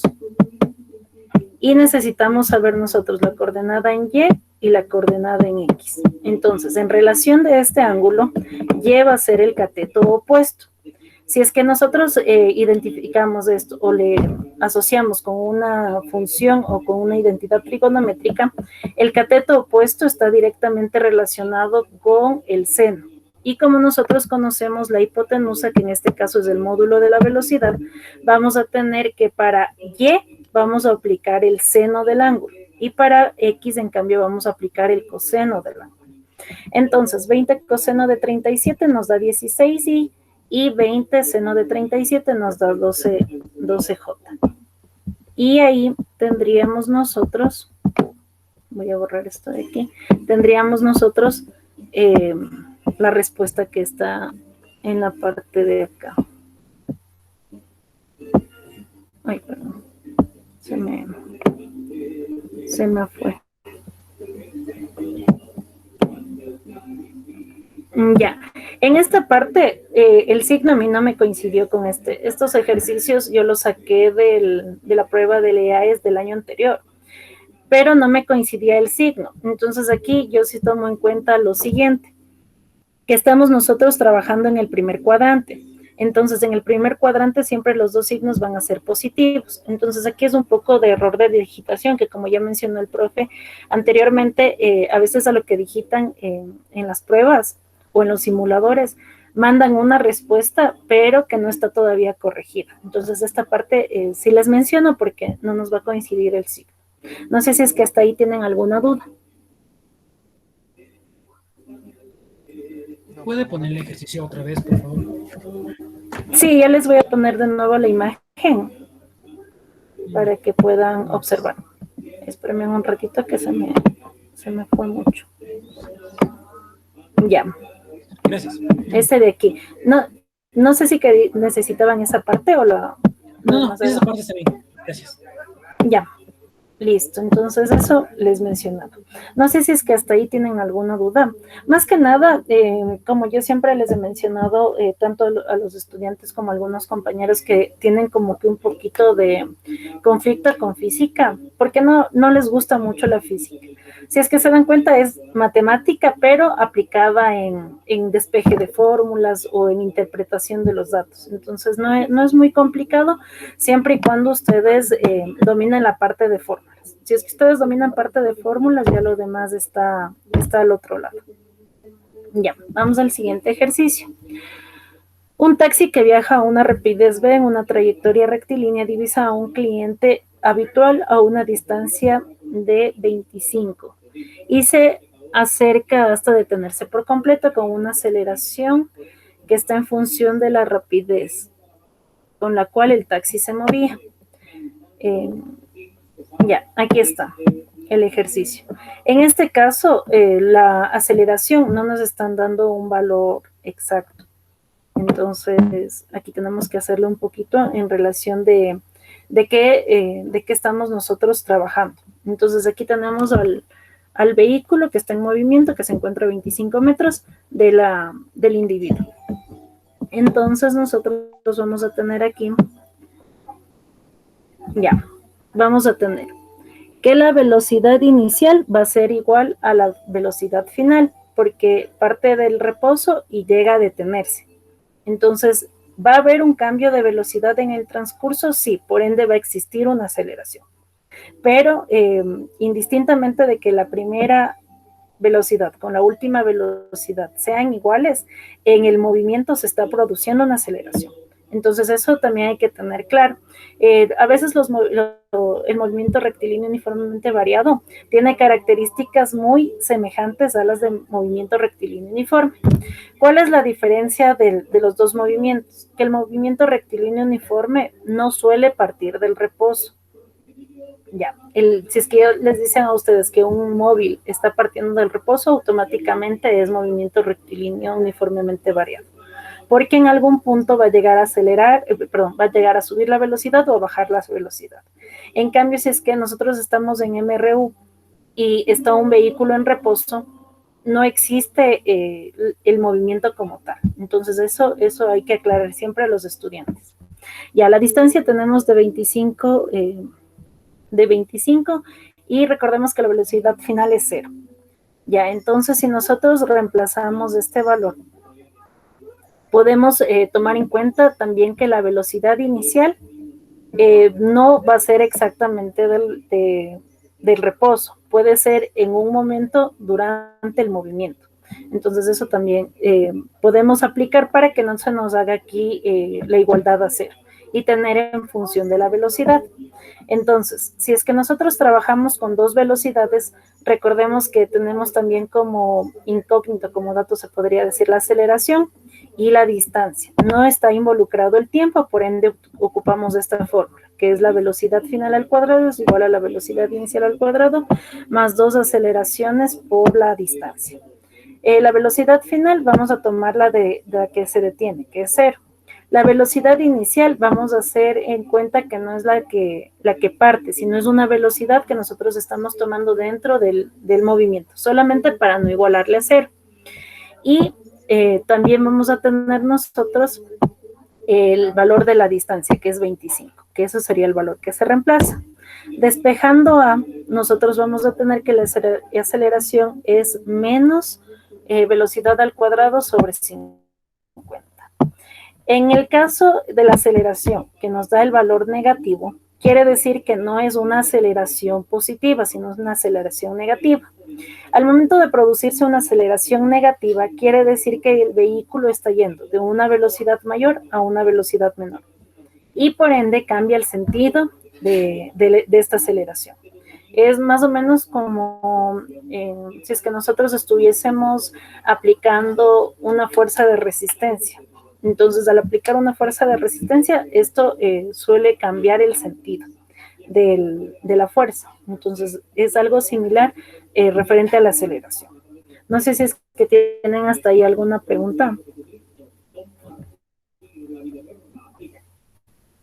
Todo claro. Ya, ya, Oh, sobre claro. todo eso de los signos sí hay que tener cuidado porque igual hay algunos ejercicios en los que trabajamos con tiempo y suelen sacar los chicos signos negativos. Entonces ahí sí hay que aclararles que no existen tiempos negativos. Porque hay algunos ejercicios en los que se aplica un sistema, perdón, una resolución de ecuaciones de segundo grado. Entonces nosotros sabemos que al resolver este tipo de ecuaciones puede salir un valor positivo y negativo. Entonces ahí sí se descarta el negativo. Pero en el caso de velocidades y aceleraciones, sí podemos tener signos negativos. Eso siempre hay que tener en cuenta. Listo. El siguiente dice, en un experimento se colocan dos imanes como se muestra en la figura. Considerando el polo norte como positivo y el polo sur como negativo, dado que esto genera un campo magnético entre ellos, ¿cuál es la dirección de las líneas de campo entre estos dos imanes? Ya. Aquí hay que saber un poquito de teoría. Ya les voy a explicar en base del ejercicio. Nosotros cuando tenemos dos cargas, una positiva y una negativa, siempre, de la carga positiva van a salir las flechas hacia la carga negativa. Es decir, que la energía positiva pasa a la negativa. Me parece que esto también se asocia un poco con la parte de química. No sé, profe, si es que en la parte cuando hacen la conjunción cuando se unen dos elementos, o cuando están haciendo las cargas de una partícula a otra, no me acuerdo cómo se llama exactamente eso, pero suelen saltar los electrones. No sé si es que no me acuerdo cómo se llama esa parte en química, pero es algo muy similar. Siempre de la parte positiva van a los negativos, es decir, a la que tiene una carga, se puede decir como que menos Carga opuesta. Ajá. No necesariamente carga opuesta, sino si fueran las dos positivas, se repelen porque las dos están yendo hacia afuera del imán. Ya, igual la negativa, las dos están yendo hacia adentro. Por eso es que solamente se atraen cuando está una positiva y una negativa, porque de la positiva van a mandar las ondas, se podría decir, a la parte negativa. Eso siempre va a ser así. Entonces, no sé si es que esta parte está clara. Sí, está claro.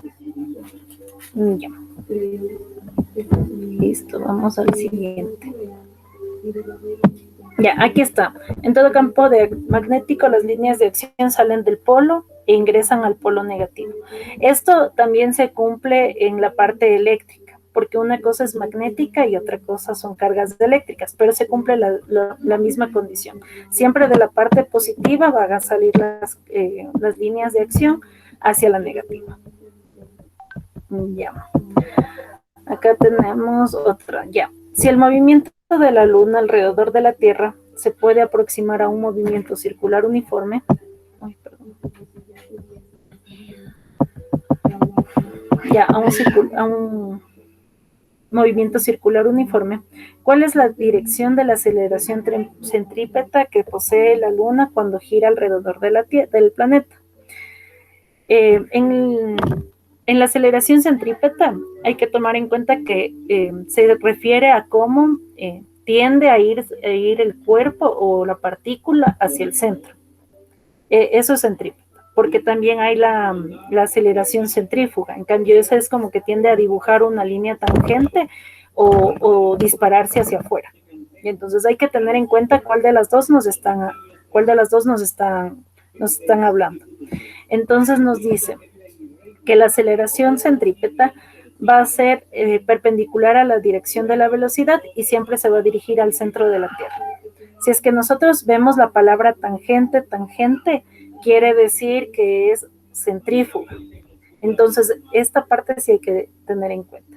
Segundo, siempre la centrípeta va a ir en forma perpendicular hacia el centro, porque recuerden que toda circunferencia, si nosotros dibujamos de cualquier parte de la circunferencia una línea hacia el centro, esta línea va a ser un radio. Y si es que nosotros ponemos un plano o la circunferencia sobre un plano, cualquier radio va a formar una línea perpendicular con el centro. No sé si esta parte está clara. Sí, está claro. Ya. Listo. Vamos a la siguiente pregunta. Ya.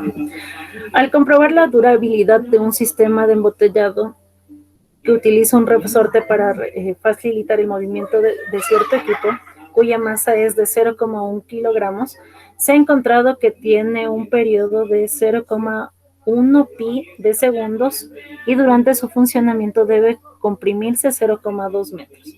Debido al desgaste de este componente, se requiere reemplazar por uno nuevo que tenga la misma funcionalidad. Este nuevo resorte debe tener una constante D y la energía potencial elástica en el proceso de compresión debe ser D.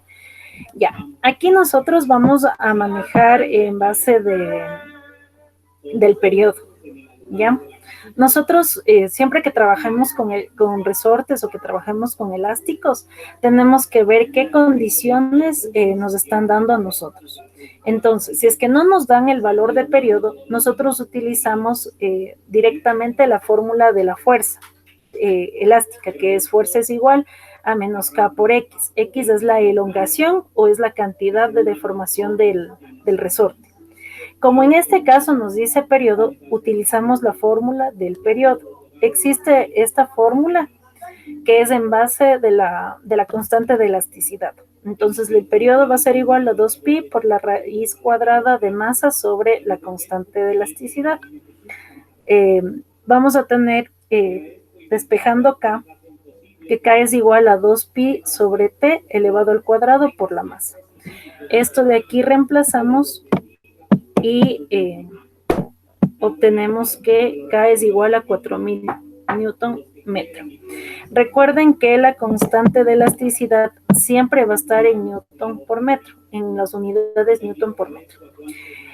Ya, para la energía potencial elástica, nosotros vamos a trabajar con una fórmula similar a la energía potencial, perdón, a la energía cinética. Entonces, la energía cinética es un medio de la masa por velocidad al cuadrado. Para trabajar la elástica, lo que cambiamos es la masa por la constante de elasticidad y la velocidad por la elongación. Entonces, reemplazamos los datos un medio por 4000 por 0,2 al cuadrado y esto nos da 80 julios. Recuerden que la energía, el trabajo, siempre van a estar en julios. Ya, no sé si es que hasta ahí tienen alguna duda.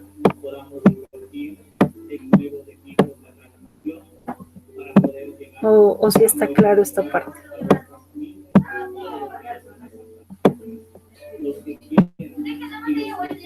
Ya, no sé si es que ahí tienen alguna duda. Todo bien por acá. Ya, listo. Vamos al siguiente. Ya. Una universidad en órbita, pone en órbita un satélite que seguirá una trayectoria circular alrededor del planeta Tierra. Considera que la masa de la Tierra es mt. Si el satélite cuenta con una masa ms y está ubicado a una distancia h de la superficie terrestre, ¿cuál es el periodo del satélite si se toma el radio de la Tierra como RT? Entonces aquí nosotros vamos a tener las opciones de forma. Si es que nosotros tomamos en cuenta se me fue la palabra. Ya, la fórmula de la... Ay, se me fue la fórmula que es de la... Ley de gravitación universal. Sí, exactamente. Esa, se me fue la palabra, me bloqueé. Ya, esa, nosotros podemos hacer el reemplazo con las letras que nos están pidiendo y ya tenemos esta parte. No sé, hay dos fórmulas con las que nosotros podemos trabajar. La una es que la fuerza gravitacional es igual a G por la masa de la Tierra, por la masa del planeta o de lo que estemos considerando, sobre R al cuadrado. Ya, en base de esa es la que están haciendo esto, pero tomando en cuenta algunos valores que nos dieron arriba. Entonces ahí ya se despeja la distancia, como está la distancia al cuadrado, por eso sale la raíz. Ya, no sé si es que ahí tienen alguna duda en esta parte de reemplazos, porque en esta parte no es mayor, ¿cómo se llama? Dificultad, porque como les digo, estas fórmulas son súper cortitas, no suelen tener mayor complicación. Entonces no sé si es que esta parte esté clara. No les reemplazo en esta porque abajo tengo un ejercicio similar, entonces por eso les decía. No sé si es que tienen hasta ahí alguna duda. Lo que pasa es que en el ejercicio nos mandan a hallar el periodo, no la distancia. Perdón, déjame ver.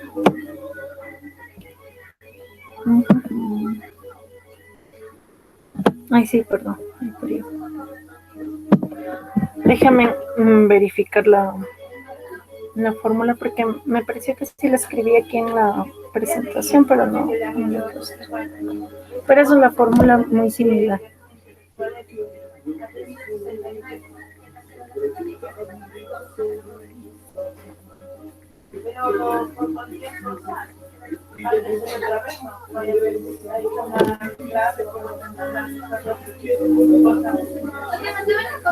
Déjenme verificar en esos puntos.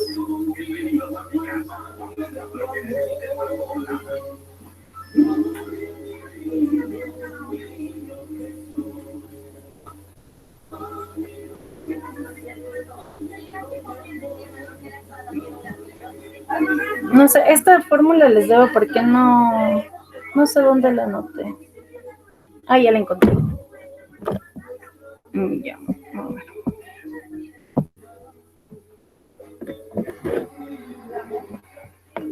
Ya, aquí está. El periodo va a ser igual a 2pi por el radio sobre la velocidad de órbita. Ya. Y la velocidad de órbita es igual a la raíz cuadrada de la aceleración de la gravedad por la masa de la Tierra, y esto va a ser dividido para la distancia r. Ya ahí sí. Entonces esta velocidad se reemplaza en esta parte inferior y se realiza lo que es la racionalización. Entonces yo racionalizo esta parte y de ahí sí ya reemplazo los datos. Esa parte es la que no le he hecho, no sé por qué en esta diapositiva no, pues en esta parte del documento no le he escrito. Igual en vez de racionalizar, o sea, eso quedaría 2πr sobre la raíz de... Sobre la raíz de GMT sobre T. Sobre R, perdón. Sobre R. Este es R. Exactamente. Ajá. Ya, pero tomemos en cuenta que en luego, los ejercicios o sea, que nos dan. Sí, luego lo que se podría hacer allí, antes de racionalizar, para hacer algo más corto, es meter el 2πr dentro de la raíz y quedaría 4pi cuadrado, r cuadrado, por el r sobre que sería el denominador. Ahí te quedaría sí. el r al cubo. Sí, eso exactamente también sí se puede hacer. Eso entonces, profes, mil disculpas con este ejercicio que no sé por qué no le he puesto la resolución. Pero bueno, ya, entonces eso les decía, si tienen las fórmulas a la mano, esto está al otro lado. Pero bueno, pasemos con el siguiente. Ya. Listo. Esta parte de aquí que es de cargas, se trabaja con una fórmula muy similar a la de la fuerza gravitatoria. La diferencia es que aquí en las cargas vamos a trabajar con una fuerza que atrae las cargas, va a ser la constante que es la constante del vacío para la atracción cuando tenemos dos cargas, y también vamos a tener que se van a trabajar siempre con dos cargas, la carga 1 y la carga 2. Estas indistintamente pueden ser positivas o negativas, no hay ningún problema. nosotros no tomamos en cuenta los signos en este caso, sino trabajamos directamente con los valores numéricos. Recuerden que la fuerza puede ser positiva o negativa, en eso no hay problema. Pero en cambio, aquí lo único que nos interesa es la magnitud. Si es que la fuerza es mayor o es menor de acuerdo a la distancia en la que se encuentren las cargas. Entonces no nos interesan los signos. Pueden ser las cargas positivas o negativas, pero en fuerza de atracción entre cargas, ahí no trabajamos los signos, solamente trabajamos con los valores numéricos. Ya, entonces aquí tenemos, en un experimento de laboratorio se logra cargar una esfera de vidrio mediante frotación con una carga de 6 microcoulombios. Determine la distancia en centímetros a la que debe colocarse una esfera de aluminio que se ha cargado previamente con menos 3 microcoulombios. Para que sea atraída por la esfera de vidrio con una fuerza de 20 newtons, considere la constante de Coulomb como 9 por 10 a la 9 newton metro cuadrado sobre coulombio cuadrado. Ya, en este caso, les vuelvo a repetir, el 9 por 10 a la 9 es una constante en el vacío.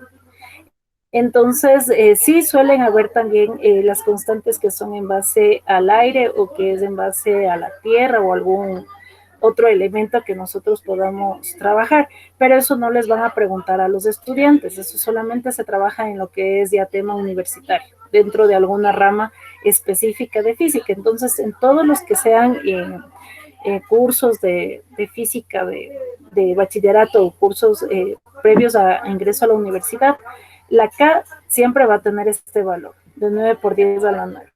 Lo que sí hay que aclararles a los chicos es que es en el vacío, para que luego cuando vayan a la universidad o vayan ya a seguir algún otro curso que les vayan a dar física un poquito más profundo, no vayan ellos a quedarse con que el 9 por 10 a la 9 va a ser para siempre el valor que vamos a utilizar, sino solamente es porque todos estos ejercicios están considerados en el vacío.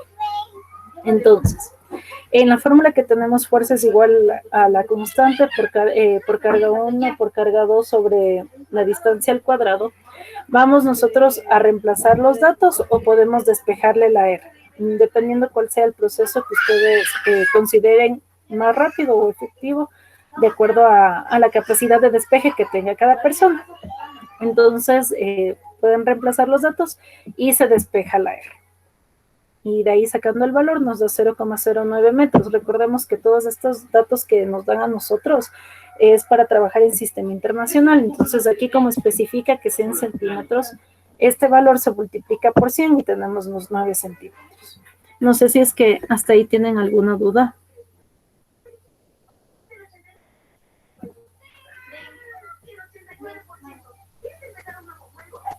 Ya, no sé si es que ahí tienen alguna duda. Ya. Listo, vamos a otro ejercicio. Uy, se me fue de más. Ya. Un cuerpo de masa M ingresa en una superficie rugosa AB con una velocidad de 28,8 kilómetros por hora, tal como se indica en la figura. Ya, aquí nosotros tenemos el movimiento de este cuerpo sobre la superficie. Aquí tenemos dos valores que nos dan de fricción entre el suelo y el cuerpo. Nos dice calcule el tiempo que toma el cuerpo detenerse, expresó su respuesta en segundos con un solo decimal y considere una gravedad de 10 metros por segundo al cuadrado. Ya, insisto, si es que no dan la especificación de que se trabaje con el 10, nosotros tenemos que decirles a los chicos que tienen que trabajar con el 10. Y nosotros, si es que estamos resolviendo este tipo de ejercicios de las pruebas del EAES, tenemos que trabajar con el 10. Listo, entonces vamos a ver la resolución.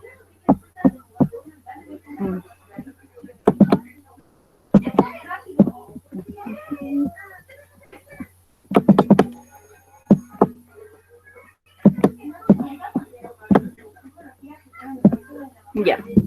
Nosotros tenemos que la velocidad es de 28,8 kilómetros por hora, cambiándole el sistema a metros por segundo nos daría 8 metros por segundo.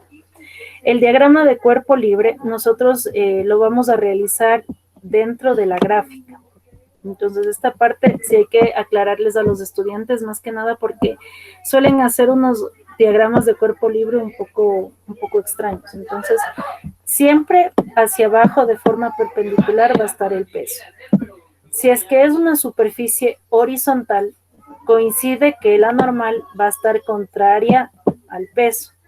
Si es que es una superficie inclinada o vertical, el peso siempre va a ser dirigido hacia abajo y la normal va a ser perpendicular a la superficie. Entonces, si nosotros tenemos de esta forma la superficie y de esta manera el cuerpo, la normal va a ir hacia este lado y el peso hacia abajo.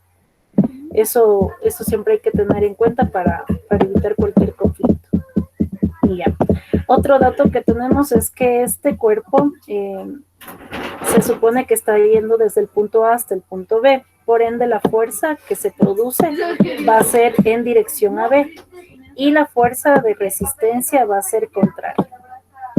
Ya. Y de esta manera nosotros ya tenemos graficado el cuerpo libre, tomando en cuenta qué valores van a ir en X y qué valores van a ir en P. También tomando en cuenta cuáles son los valores positivos y cuáles son los valores negativos. Como el movimiento es hacia la derecha, todos los valores que estén hacia la derecha van a ser positivos y hacia la izquierda negativos.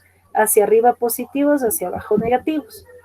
En el caso de un diagrama de cuerpo libre o de un movimiento de un cuerpo en una superficie, depende hacia dónde va el movimiento para nosotros poner los signos.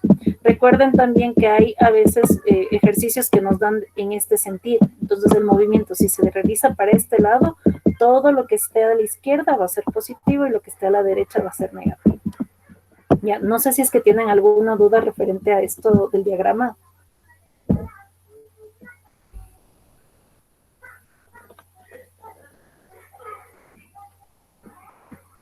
No sé si es que tienen alguna duda referente al diagrama. No, por los momentos.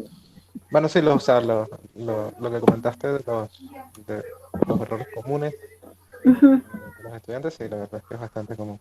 Pero sí, es cuestión de tomar en cuenta que hay una suerte de acuerdo universal en torno al dibujo de los diagramas y es seguirlo. Claro.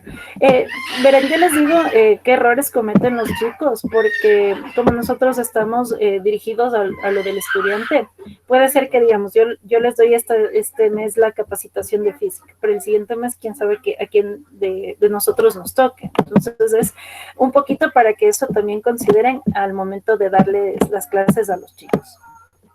Ya, listo. Entonces, de acuerdo ¿cómo se llama? Ay, perdón. Ya, de acuerdo al diagrama de cuerpo libre, nosotros vamos a tener que la normal va a ser igual al peso, por lo que están dirigidos en la misma sección que sería la Y. Entonces, la misma fuerza que nosotros estamos realizando del peso va a darse el reflejo que va a ser la normal. Entonces, el peso siempre va a ser la masa por la aceleración de la gravedad. Entonces, la aceleración de la gravedad nos dieron como dato 10, la masa no conocemos, entonces la normal va a ser igual a 10m.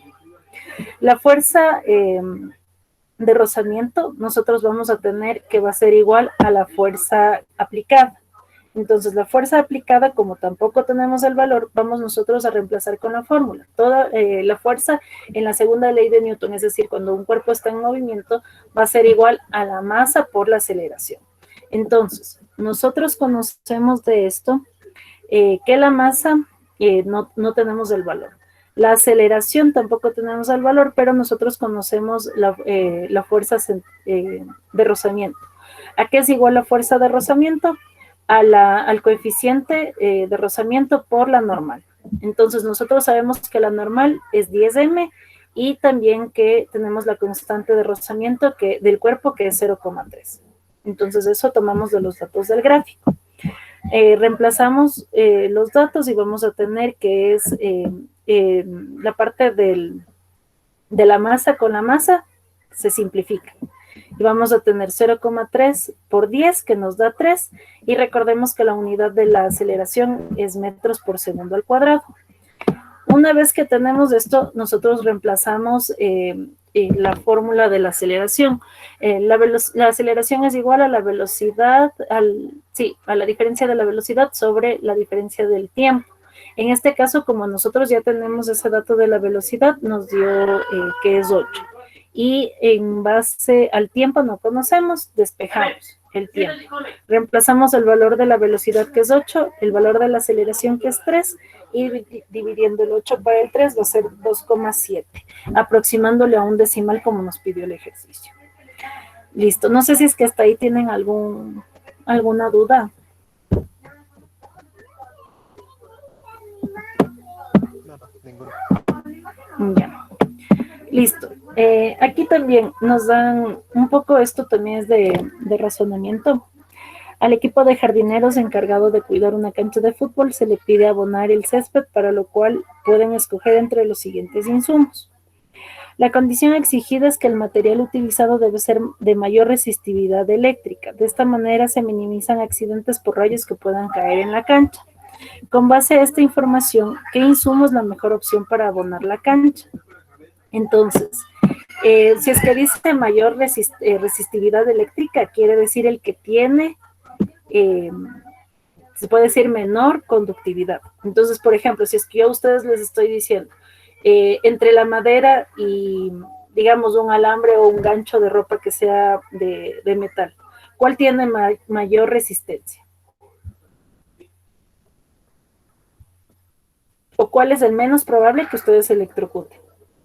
Si es que están teniendo contacto con alguna parte eléctrica. ¿Con el gancho, que sería de metal, o con la parte de madera? ¿Con cuál tienen ustedes mayor resistividad?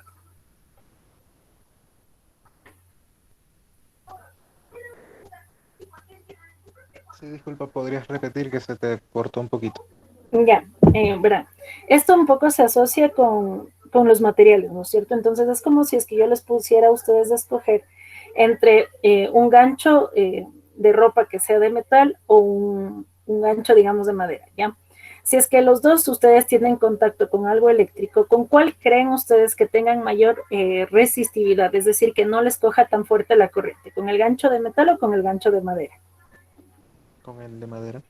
Ya, entonces resistividad quiere decir el que menos conductividad presente. Entonces, en este caso, tenemos que escoger entre los tres cuál tiene menos conductividad. El que tiene menos conductividad presenta mayor resistividad eléctrica. Entonces, en este caso, el valor menor es 0,05, que son las hojas secas y trituradas. Por eso esa sería la respuesta. Ya. Listo.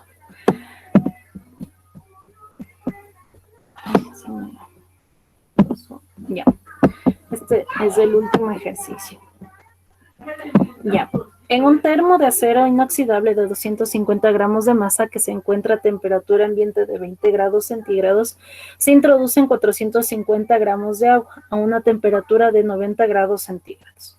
Si el termo se encuentra aislado externamente al vacío para evitar la pérdida de calor de la bebida, determine la temperatura final de equilibrio en grados centígrados, a lo que se encontrará la bebida al momento de destaparlo.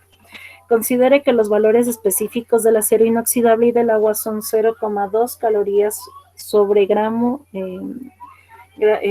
centígrados y 1 caloría sobre grados centígrados respectivamente. Aquí se está presentando lo que es conservación de la energía. La conservación de la energía nos dice, del calor. El calor va a ser igual a la masa por la constante, la constante se puede decir de calor y el intervalo de temperatura. Entonces, cuando nosotros hablamos de conservación, quiere decir que la cantidad de calor cedido va a ser igual a la cantidad de calor obtenido. Es más o menos como cuando ustedes están con frío y suelen arroparse, tomar algo caliente. No quiere decir que eso les calienta, sino eso les está cediendo el calor que presentan. Por eso llegan a una temperatura estable.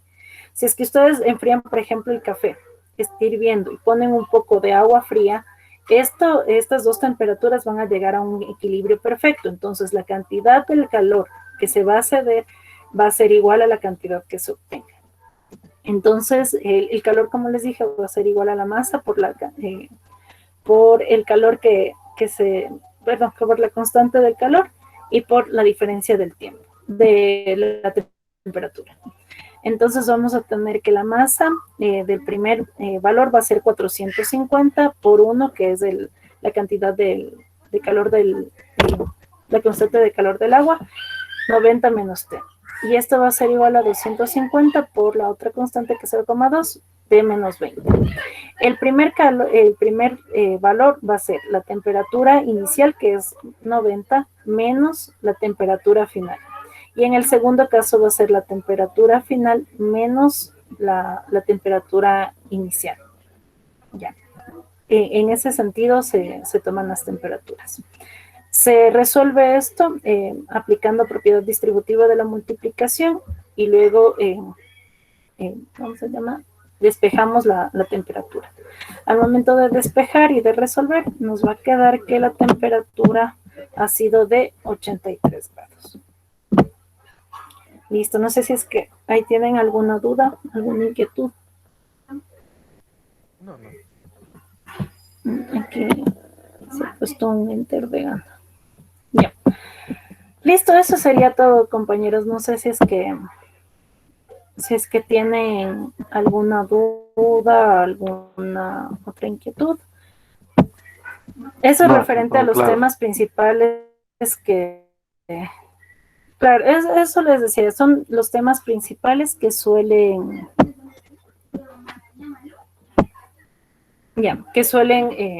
trabajar en lo que es LEAs. De todos los temas, siempre hay variaciones en cuanto a datos, como el ejercicio que les indiqué al inicio. Hay el otro que también es común, que en cambio nos da la altura, pero igual se ocupa la velocidad inicial, porque en ese caso sí da la velocidad. Entonces, es cuestión de mantener las fórmulas a la mano y también ir asociando los términos, para que la nomenclatura y los términos también estén acordes. Eso, compañeros, gracias por... Bueno, gracias a ti, mi querida profe Gaby. Gracias más bien, y también a ustedes, profes, que se han dado el tiempito, la molestia, ¿no es cierto?, de esta noche, dejando cualquier actividad, estar aquí, acompañarnos con nosotros. Igual, deseando de que sea algo hecho siempre para ustedes, su formación como profesionales, como, digamos, y gente enrolada a estas actividades, ¿no es cierto?, de exámenes, de preparación para nuestros chicos, ¿no? Entonces, vamos a ver lo mejor. Están los chicos confirmados ya. Así que ya por ahí está listo todo ustedes, profes, nada más de hacerles de acuerdito que el día viernes le estaríamos convocando ya a la hora exacta del sábado, ¿no? Podemos hacer antes porque hacer decir recién el 18 da la fecha y no hay correos que a veces nos llegan, se demoran, esto y lo otro, entonces hay que tener un poco de paciencia y hasta el viernes les confirmamos la